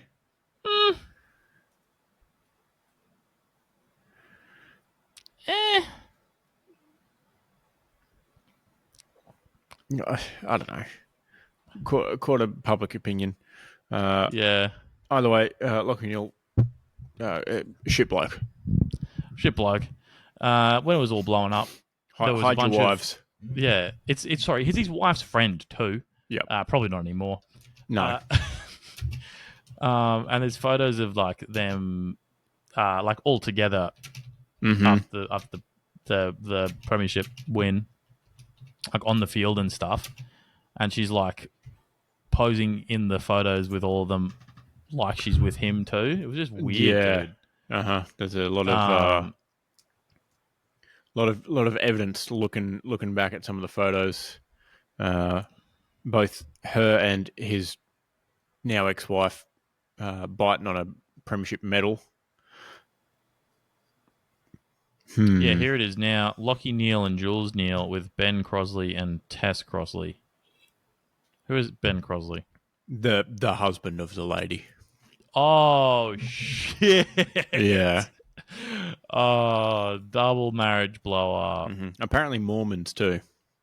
Here's the problem. This watching this too much of Ben Mormon Crosley housewives or whatever.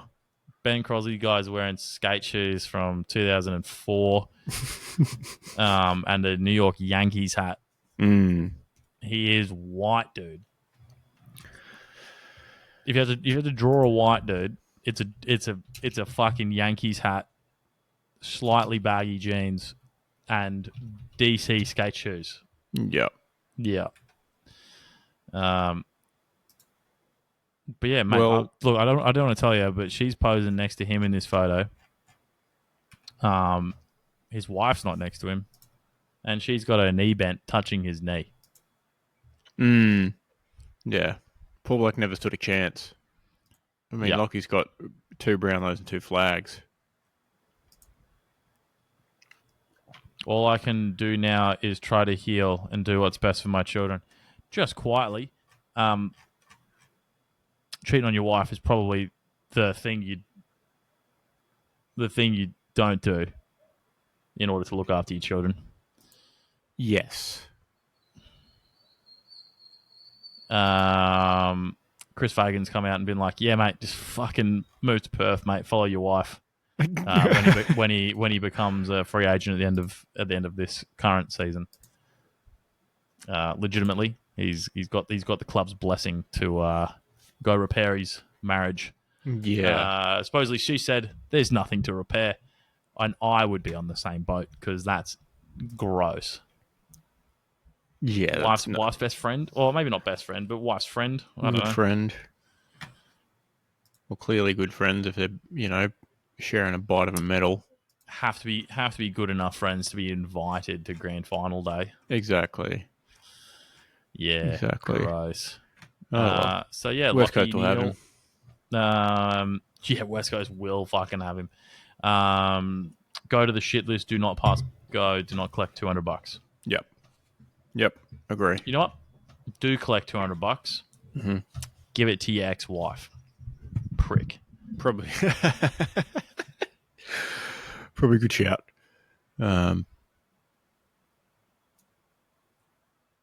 Is it too early to?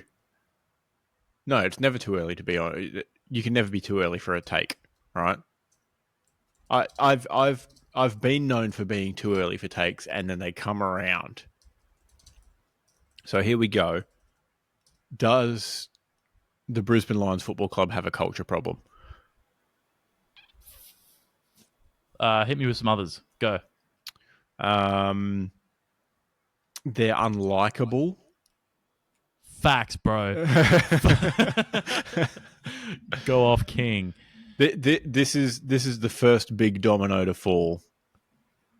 Joe Danaher practically forced into retirement. He didn't like playing there so much he left football. Yeah, he could have gone back to back and instead opted to leave the club. Mm-hmm. Go live out his days at a beautiful part of the country. Live in Byron, does he? Like Brunswick area, I believe. Close Yeah. enough. Same shit. Yeah. Same shit, same smell. Everything down here is a Byron hinterland. Yeah. Yeah, I guess they do have a culture problem. Let's get ahead of that now. Yep. If you Harris Andrew is kind of a nice bloke though. Yeah, he does a lot of good work for good charities too. Yeah, but 50% of their captains were cunts. Yes. Yeah, exactly.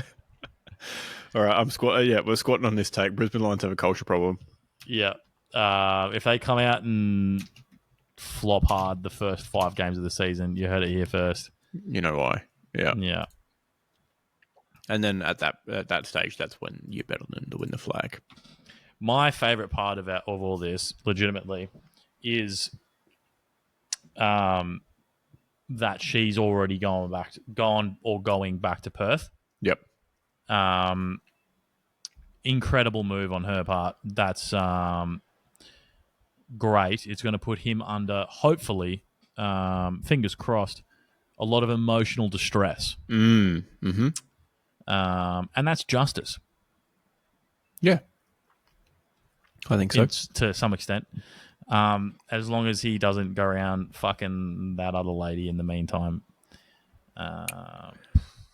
That might be a double shit list entry if they just continue that. If they end up together, it's a bit like, oh. But also, yeah. Nah, I think it's bad for his future relationship with his children.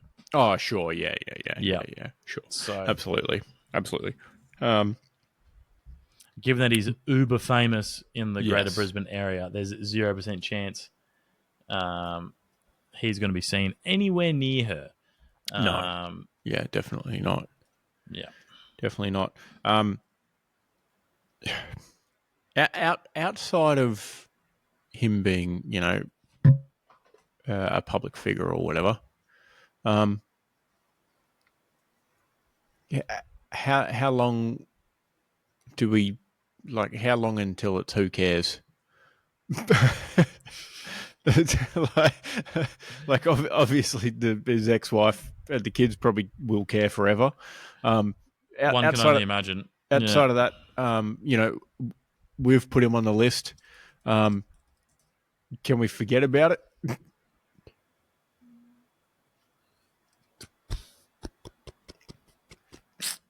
Like Yeah, I clearly suppose not, so. clearly not much else going on in the news. Yeah, I mean, the general media are probably going to make a meal of it as soon as he's performing poorly. Oh yeah, this is a bet under on locking your disposals every Mm. game for the start of the season.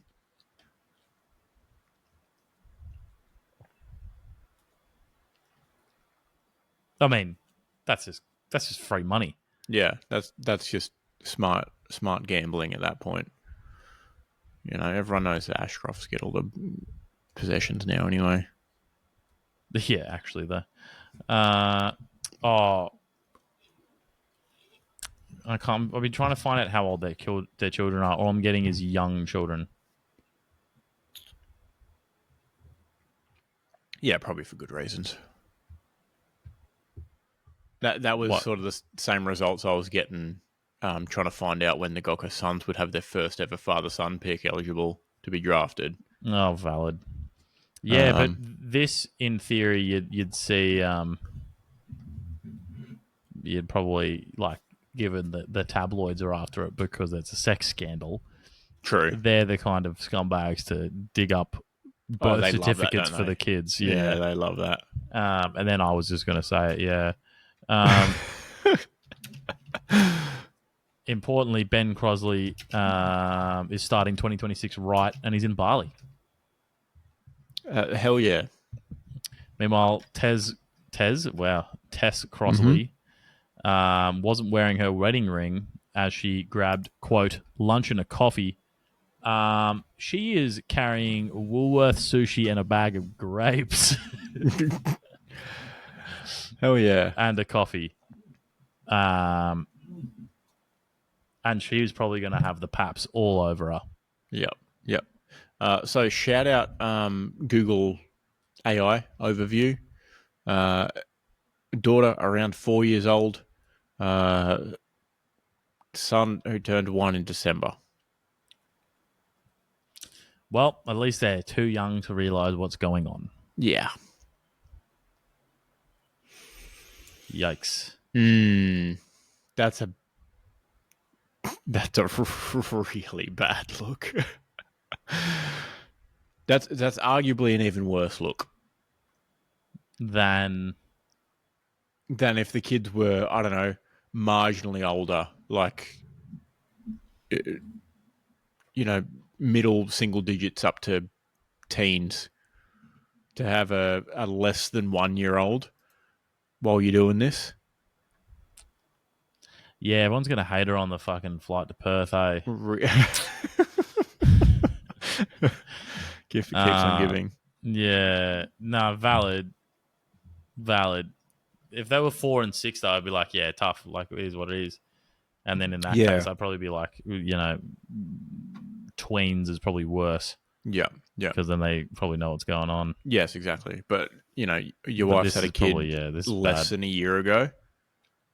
You're a real Yeah. deal scumbag at that point. Yeah. Actual scumbag. Gross. Well, I can't wait for the media to trudge through this for a really long time. Yep. And don't worry, They will. they will and we will too. Mm-hmm. When they trudge, we'll follow in their footsteps. Yep. We are also journalists. Technically. Oh, how's this? How's this? In August, Crosley posted photos with the Neils and another woman at Sirime Winery in Mount Cotton, wowee, along with a Harry Potter Forbidden Forest experience the group attended. Crosley captioned the photos, I solemnly swear I'm up to no good. Oh. That's scandalous. It is scandalous. No, that is news.com.au really grasping at straws there because Yeah. all that is a Harry Potter reference here, ladies And and the fact gents. that they're at a winery.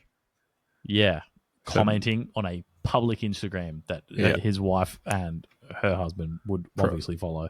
Probably intoxicated. Yeah. Well, oh, pissed. Plastered, probably. Yeah. Yeah, you can only imagine. Anyway. I've got another shit list, actually. Oh, go for it. Yeah, I just want to fucking go hard on shit blokes that play sport this year. Right. Tessie Nui? Tessie New, yeah. Yeah. So we do care about rugby league now, do we? I care about rugby league when it jumps in on its own stereotype of all the players just being fucking thugs. And yeah, so on Christmas Day he beat up his partner.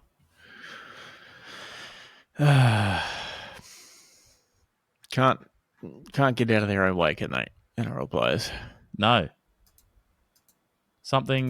She hopped on his Instagram or something and posted a bunch of shit, like a bunch of bruises from his account stuff on his account too. Yeah, which is just, you fucking go, dude. That's quality. Mm-hmm. That's great. Sorry, I'm clapping for her. Yes. For the action. Yeah, for the action she has taken. Mm-hmm. Yeah. Just like, don't be a prick, dude. I would argue a worse situation than the first one that we've put on the list tonight. Oh, yeah, not feeling safe in your own home is almost definitely worse. Domestic violence, definitely worse. At least a Lachie Neale situation, I imagine the two parties involved were consensual. Obviously not Lachie's ex-wife. She obviously didn't consent to the arrangement. But domestic violence, not good. I'll put my, I'll lead the charge on that one. Thank you. Domestic violence is very not good. Don't go into the comments on this post then, because there's some fucking, because it's the one I saw was posted by the Rugby League Report, which I guess is a news or a podcast or something that does rugby league. Would you believe? Mm-hmm. People saying, posting this on social media is not the correct way to do things. Everyone deserves their time in court and the justice system to play out properly. Calling people out on social media for crimes they may or may not have committed isn't right. Okay. There's quite a lot of that sentiment, which I think is also part of the reason why a lot of victims don't come forward, because they're scared of getting just pushed aside and saying, "Oh, you're lying." You wouldn't say that. Yeah, he wouldn't do that. No, he's a big softy in the locker room. They're certainly not. Well, the crowd, as in the rugby league crowd, certainly aren't helping the case of pushing the stereotype with those comments. Yeah, are they? It's like, nah, you couldn't do that. Far out. Yeah, wild, innit? What a load of shit. Yeah, so like, what we've learnt today: don't fucking hurt other people. And that's it. Yes, but yeah, that sums emotionally it up. Or physically. Yeah, that sums it up. Don't fuck with other people. Yep. World would be a better place. Easy. Sorted. I can't believe we just solved world peace. World peace. It's that easy. Just came in and done it. Like, legitimately, it is that easy. You've just gone and done it. Stop hating people for what they believe. For them existing. Any number of things, really. Just chill out. Realize there's no higher purpose. We're just a bunch of fucking flesh sacks walking around, mate. There's no need to punch another flesh sack. That sounds weird, doesn't it? There's only so many times you can say flesh sack. Oh no, hello? Are you gone? Or am I gone? Oh no. All panic, no disco. I can't believe we've ended on the note of me saying flesh sack if it truly is the case that it's frozen. There he goes. He's just said rip PC restarting. Yeah. So yeah, my message, my vibe is be nice to people. There you go. And I reckon we just roll along to the one piece of AFL news I've got that isn't Lockie Neal. Hot off the press 2 hours ago or so. Collingwood has confirmed Bobby Hill is taking a leave of absence to work through his personal situation. Not much more info at this time. I hope that all parties involved are okay and are working through it. Obviously, we don't really know the extent of what's going on. But yet again, the comments are just fucking gross. Here we go again. 1 year leave of absence. Oh, hello, welcome back. New Year, same problems. New Year, same shitty PC. I Same just shit, moved on. different year. I summarised that last thing with Be Nice to People, Yep. Flesh Sack, and then moved on to Bobby Hill and how the comments are also gross on that. Oh, good. Fucking hell. You read from Instagram or Facebook or just different article? 7AFL on Facebook. Okay. Yep. No doubt you'll get some quality stuff on there. Yeah. When I'm feeling like I'm having a good day, and I don't want to have a good day, I just go on Facebook and scroll through the comments. Yeah. And like, I mean, he's Norm Smith. He is Norm. Yeah. Mm-hmm. Yeah. I just think you just, if you don't know the situation, you probably can't be rude on the internet. Yep. I do. I think the whole internet problem is gonna sort itself out a little bit. I reckon, hopefully, because I don't feel like our generation posts as much useless swill on, or maybe it's just our circle posts as much useless swill on Facebook pages and stuff. Maybe I think yeah. I don't think it's our generation. I think that there's like a bit of a I don't know, opposite bell curve. Whereas it goes boomers, and then a big dip, Mm. and then Gen Alpha on the opposite end. Is that what Young it is? folks. Yes, on the TikToks and such, different platforms, but same amount of just nothingness. Oh, where you they just haven't on realised there. that it's permanent yet. Yes. Yeah, they don't have object permanence. They're on there posting, videos or whatever, like people legitimately aspiring to be influencers, if you will. I'm not sure where we transitioned from internet personalities to influencers. Maybe when they started getting paid. No, I feel like the difference between an actual influencer and an internet personality is one of the operative words there. Personality. Yeah, it's the fact that the personality person posts what they would like to post, which may or may not include branded deals that are aligned to what they would like to post. Whereas Yep. an influencer pretty much solely selling something in some way, whether it be exactly. a course or an item or whatever. Yep. Oh, But you can be wholly selling something, but as long as I like you as a person, then yes, I think you're an correct. internet personality. Like you could be a I don't know. No, I got no good examples. Sweet, there we go. Here's a spin on a quote. You can sell anything but not everything. Nice. Yeah. Nah, I'll back that. Yeah. Solid content. Spin on the you can be anything but not everything. Yep. You can be the jack of selling one thing. Mm-hmm. No, fuck. You can be the jack of selling all things. I am Jack. Ball sack.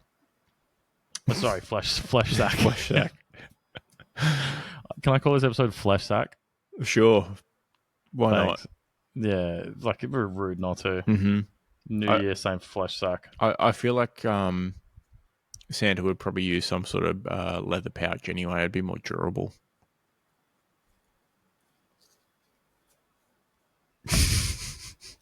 Gross.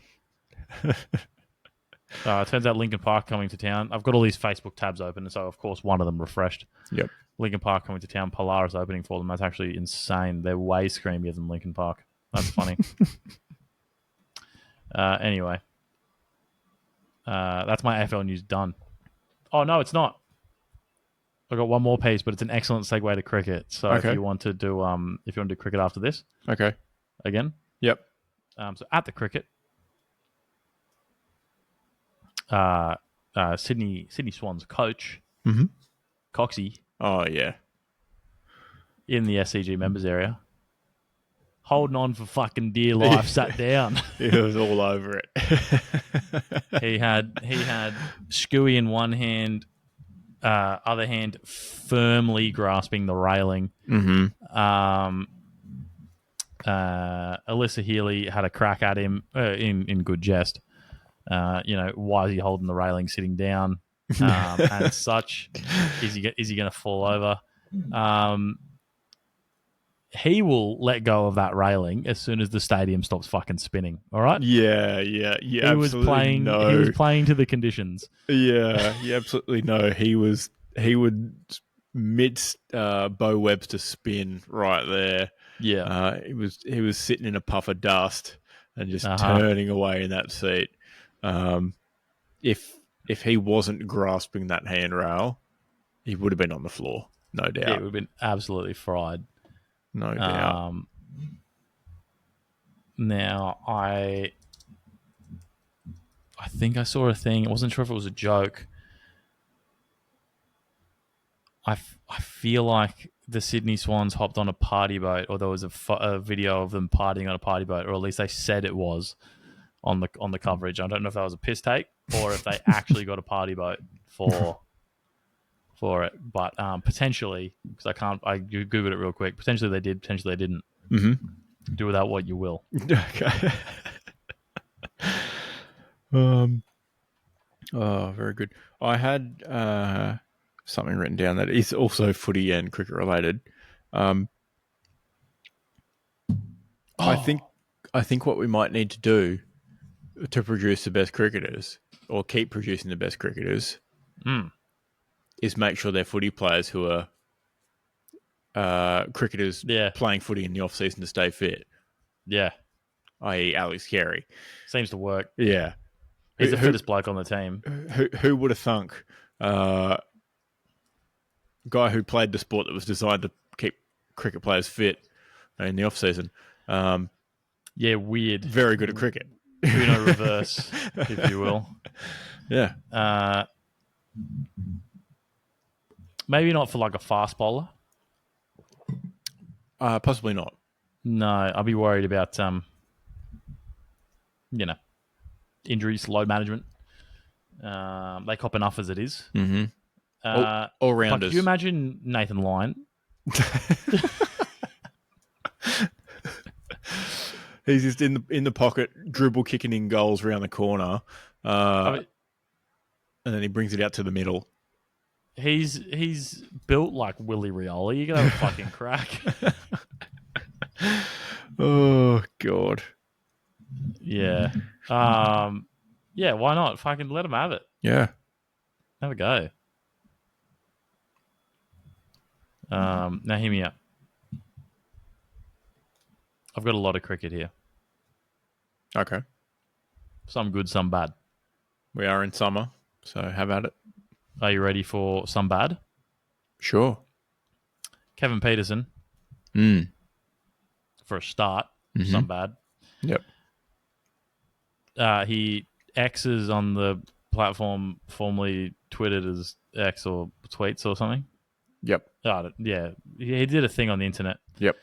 I'll help with thorough investigation that the ECB are going to conduct right here for free. Apart from Stokes, Root, Archer, Bethel, and Brook with a brain, the team isn't good enough to compete with Australia or India. Mm-hmm. It's proven just on this tour, with Oz missing most of their best players.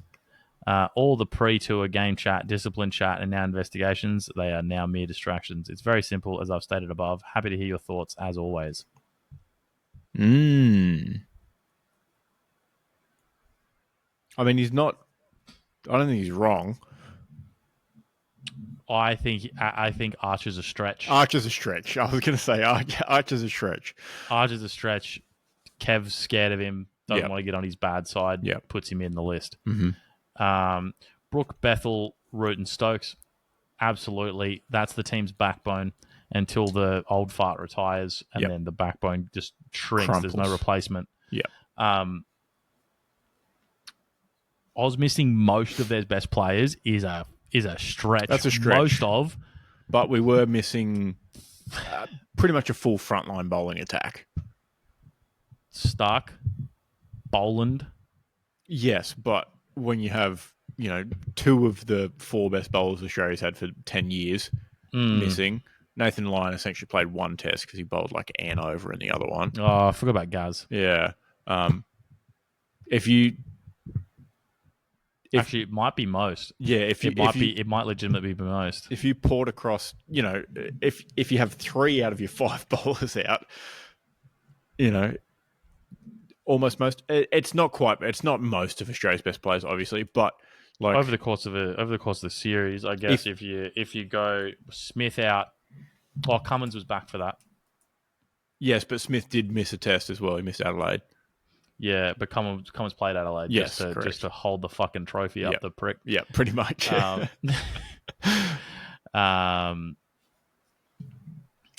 But yeah, I guess you got 2 dudes opening the batting that aren't really openers. Yep. But like Kawaja was still around, dude.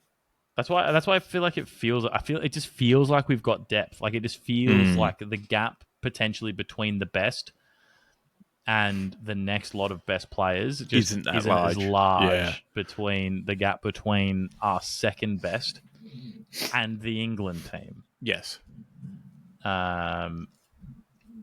Probably why it feels like this statement is wrong when it actually might be correct. It's accurate, but it's not a big.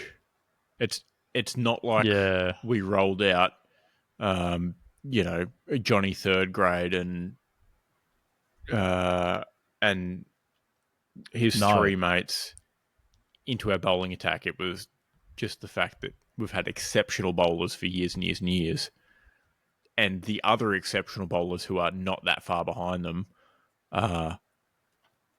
turns out are also really fucking good, but are also old. Yeah, when you consider that Scotty Boland doesn't get a game when the 4 boys are fit. Yes. Yeah. Pretty wild. Exactly. I've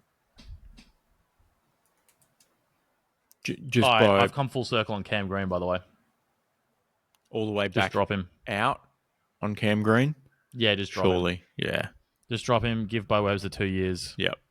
Of test all rounder role. And he can retire. Yep. Yeah, and then Cam Green by then will still be like 28. If something, like he's young, so it'd be like 28, 29 or something. Yep. Won't even be 30. Let him get good. If he wasn't 6'10", he wouldn't have had this much opportunity, I feel. No, because I think they have the logic of, hey, we select him because he does bring something different to bowling, because he does. It's a very different angle to throw the ball at. Generates extra bounce off a good length. Would be the analysis. Someone's been listening to ABC Grandstand. That would be on the Fox Strengths list. So does fucking Marnus Labuschagne, though. Yeah. But yeah, it gives you something different as a batter for bowlers to bowl at as well with the extra height Yeah. too. A bit like the That's Duckett why, yeah, the Duckett Crawley thing. Duckett I, Crawley I do matchup. like the Ducky. Mm-hmm. I do like the Duckett Crawley combo in that regard. It's the problem is they're not good enough. To pull it off, yeah. I was going to continue, and then I realized I don't have to. No. But yeah, Yeah. rolling out the twins combo, if you will, the Arnold Schwarzenegger, Danny DeVito twins sort of combo, where you've got 2 foot height difference between the players. I actually don't mind it. It would be irritating as a bowler, but I agree. I think Cam Green go. Prove what you're worth. Let Bo Webster stay in. Decent effort with the bat. Also very tall, so can field. Can cover gully through to 4th slip by himself. I think he's taller than Cam Green. Yeah. Bowls 2 variations of bowling and takes wickets. Off spin quite well. Yeah. So can cover, injuries, droppings, I suppose. He really is all rounding. Yeah. Literally all rounding. Yeah, I'm out on Cam Green. Yeah. But I'm not out overall on him as a player. I think he will be back. Yes, correct. Yeah. The problem is we need younger players all over the place. Someone's just got home. Oh no. Oh dear. There's a stranger in the house. Mm-hmm. Yes. Yeah, the team's about to get a lot. Unless we just keep rolling out 30-year-olds, dust them off from Shield cricket. It seems to work. It seems to work, so but why not? The team's got to get younger at some point. And hopefully our bowlers don't go, yep, we've had a good run, and all leave at the same time. Max Exodus. Yeah. See you later, McGrath, Warren, and the like. And then Gilly goes, no, I don't want to keep to any of these other fucking idiots. Yeah. See you later. Yeah, exactly. But of a positive note, Mitchell Stark is in fucking phenomenal form. Fine wine. He might just pull a LeBron and play until he's 41. To be fair, he didn't really seem to have many problems, did he? Not at all this year. Other than having a very, very close relationship with the groundsman and their tamping device. He was telling them all the stuff. Mm-hmm. Giving them the exact strips that he wanted them to use the back of the sledgehammer on. This direction, that direction. Do this bit, do this bit, do this bit, do this bit. I think they've got to give him one himself. Yeah, it would save them running out. He might have a second career lined up already. Yeah, maybe. Chief Tamper at the SCG. Chiefest. Speaking of SCG, Richies are done. Yeah, interesting. Which is surprising because it can't be that hard to organise. Just like if you don't want to organise it anymore, pass it on to someone else. Yeah, surely someone will pick up the mantle of the bloke who doesn't want to organise anymore. It can't seem... Surely it's not that difficult, right? Obviously, you're coordinating seats or a bay or whatever. Mm-hmm. Maybe microphones and the wigs. I believe everyone's responsible for their own suit, as long as it's, a variation of beige, bone, cream, somewhere in that region. But I think it would just be the microphones and the wigs, surely. Yeah. And the seating. But obviously, like seating would be annoying. The Barmy Army sorts out their seating, I assume, through the grounds. So I imagine that there's an easier avenue to do that. Yeah.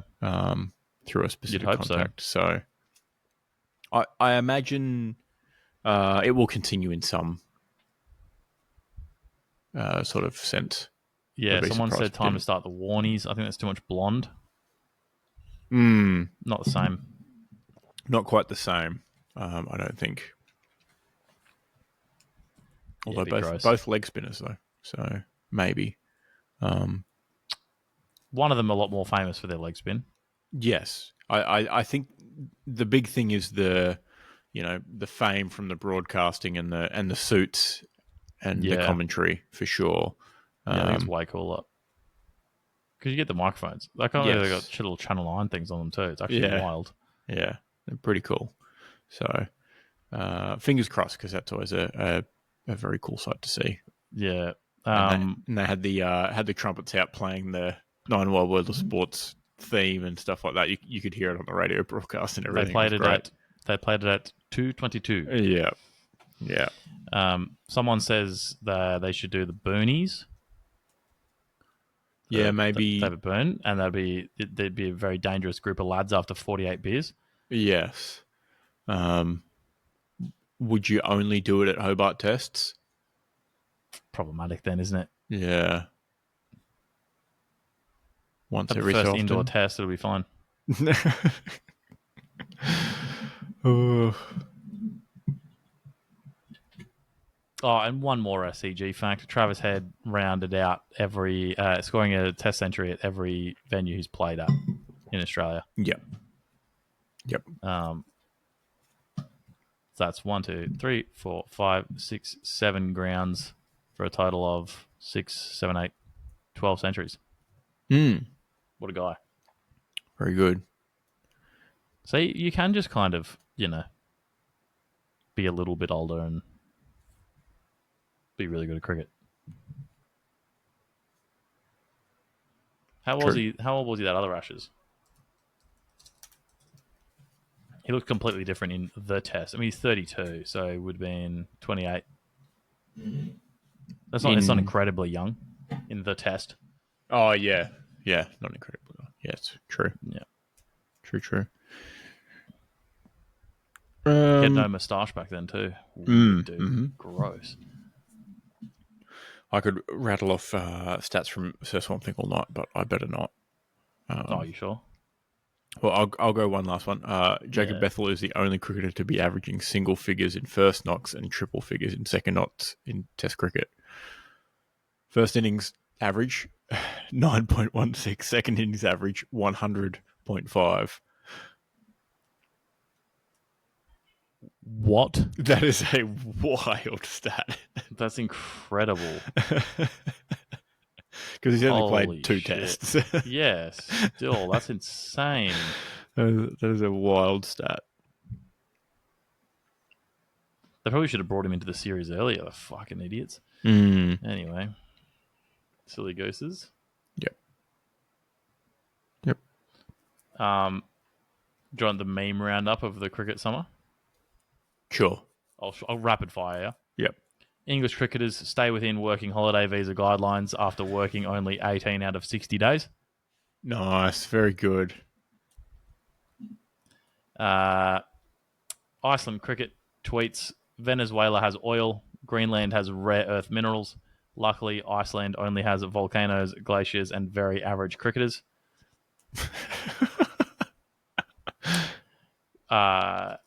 Which is just incredible that Iceland cricket is having a crack at Trump. Mm-hmm. Mm-hmm. They're always up for a chat. Yeah, I don't know. Their social media is incredible. Maybe the best in cricket. And people say England don't learn lessons, but 8 years ago in Australia, Ben Duckett got pissed and poured a drink over James Anderson's head. This Ashes tour, he got pissed and very diligently, in my view, tried to get an Uber to the nets. So maybe think about that before criticising. Oh, God. Yeah. That's it. That's my roundup. Very good. Yeah. Oh, Hope here you we go. enjoyed. I got to do one more. Please. Steve Smith, Ashes Test batting averages. As captain, 105.1. As not captain, 48.7. Just got to captain him up, I think. We just got to give it back to him. It's an easy strategy. Yeah.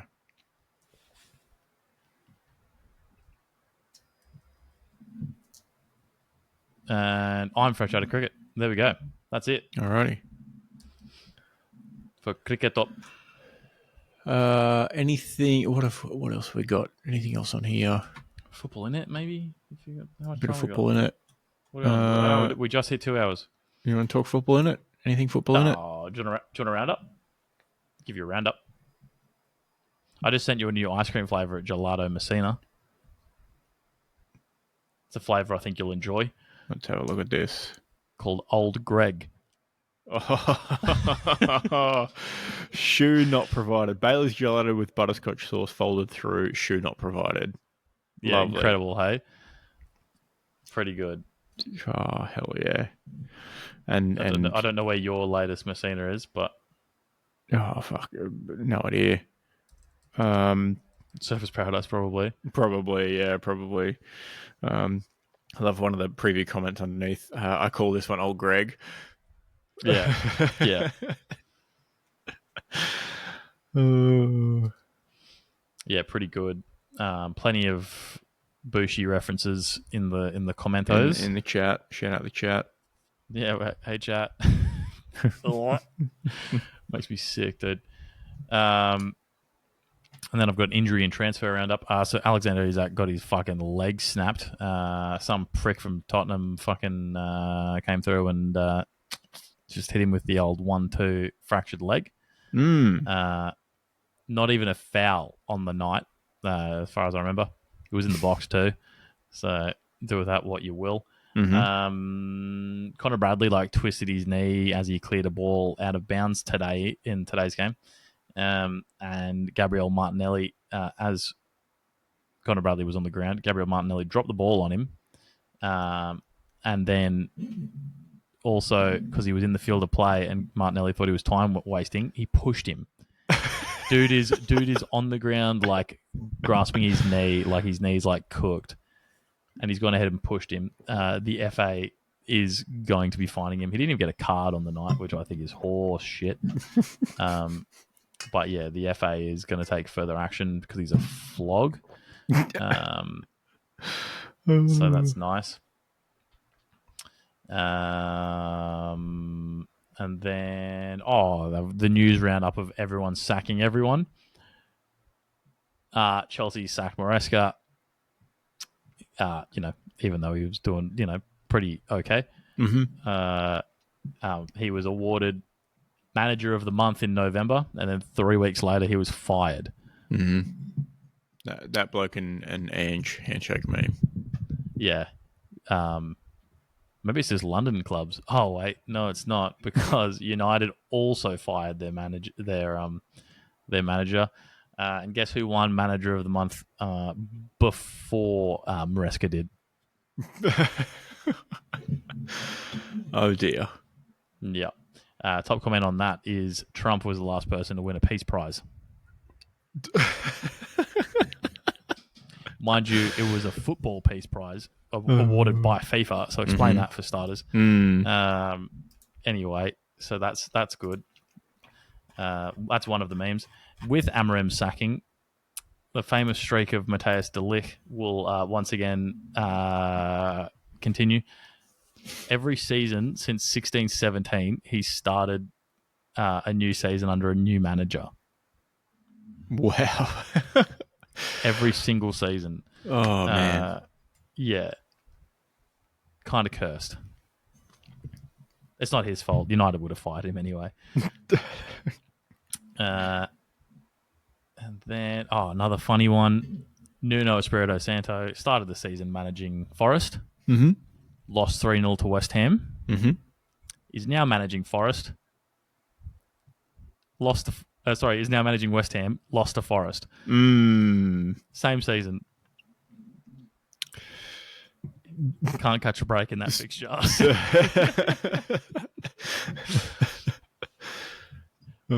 So you hate to point fingers at the problem, but to me the problem seems pretty obvious in that example.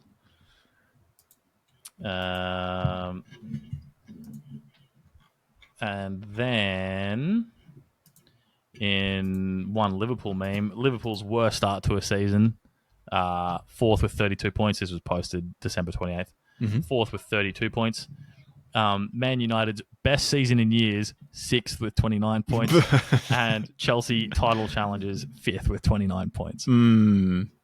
Yeah. So, and I've seen a lot of Liverpool fans going absolutely fucking nuts about how much we suck at the moment, and it's like have some context, because the club's not trying to suck. Fun fact. It's just you just got to back them at all. I'm a very positive fan. Can you tell? Clearly, yep. You just got to back the boys. It all counts, I think. Yep. And then happy and sad at the same time. Is that melancholy? Might be. Ooh. I'll Google it. Liverpool played Wolves in what we're now dubbing the Jota Derby. Oh.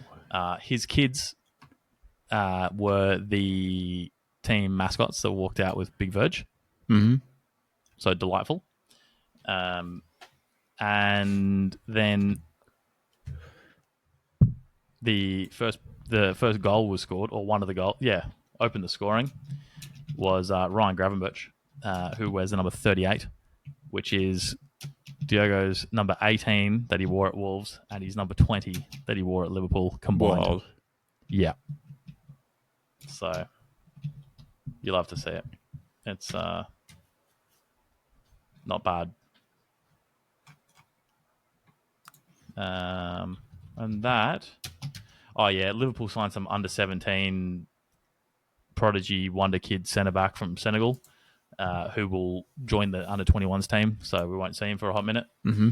And then Man City have signed Antoine Semenyo, who I think any club would have been happy with. So nice that he gets to break out of Bournemouth and play some really tactically boring winger football at Man City. Just quietly, he could have had a much better time at, I don't know, a Liverpool. But it's all good. We don't need him. It's fine. Now I've noticed you haven't mentioned anything about charges being laid on Man City yet. No, because that hasn't happened. For fuck's sake. Will it ever happen? I've googled Man City charges when. It gives me Man City transfer updates. Interesting. Hold on. There was an update on the day before Christmas, as you put it. Christmas Eve. Mm-hmm. Still no update. Is the update? Yeah. They're set for inexplicable next step after latest update, and then there's no update. Yep. Okay. Which is very classic sport Bible. Yes. Quietly. Yep. Now, fingers crossed they're hoping for, I don't know, last couple of weeks of the season to drop that. Yeah. Liverpool finish maybe like a nice comfortable third then. That'd be great. Yep. This article's actually done something great, which I haven't actually seen a lot of other articles do, and just give us a nice rapid summary of the charges. Oh, very good. So Sport Bible have done something good. Have you even heard the charges before? Because I don't think I have. I don't think so. Failure to provide accurate and up-to-date financial information from season 2009-2010 to and then including season 2017-2018. Jesus. 54 alleged breaches. Mm-hmm. Failure to cooperate with Premier League investigations from December 2018 to February 2023. 35 breaches. Failure to provide accurate financial reports for player and manager compensation from 9-10 to and including 17-18. 14 breaches. Breaches of profitability and sustainability regulations from 15-16 and including 17-18. 7 alleged breaches, which is the thing that Everton and Forest both got docked points. Yep. Failure to comply with UEFA regulations, including UEFA's club licensing and financial fair play. 5 breaches. They're so cooked. They're fucked. Unless they've got good lawyers, and they probably can afford it. And they probably do. They've probably got heaps of them. Yeah. What's better? Mm. Hitting them with all of the charges at once they've fucking figured it out, Nah. and them ending on negative a billion points for the season, right? Yeah. Or Uh-huh. as they figure Yes. out what charges are there, just like chipping away, little charge, all the way down. Because here's the thing. If you give them a... How many points did Everton get docked?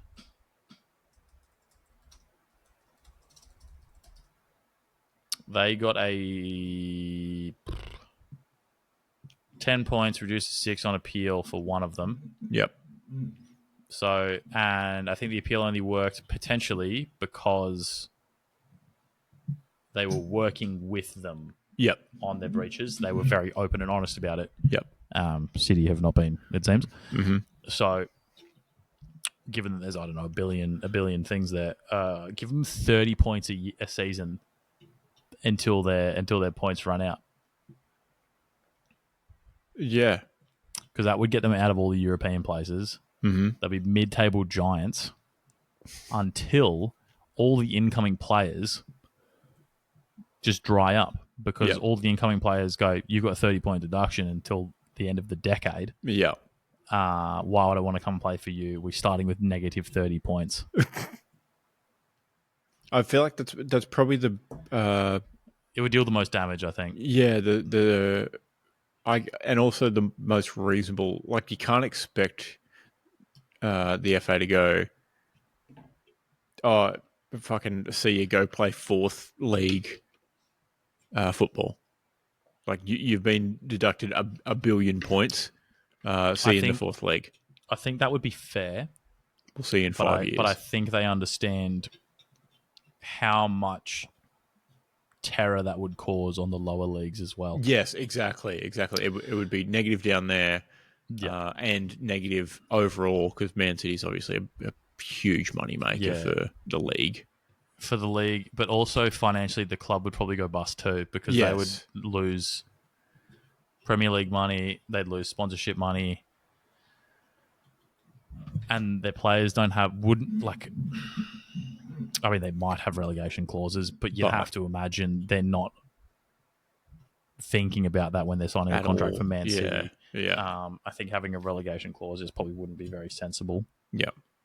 Like, it wouldn't be front of mind. It'd probably be sensible, sorry, I should say, but it wouldn't be front of mind, and I wouldn't be surprised if it didn't have it, because... Why would you? Why'd you bother? If you're an agent, you want your player to make more money, and the relegation clause says your wages get cut to this if we get relegated. Yeah.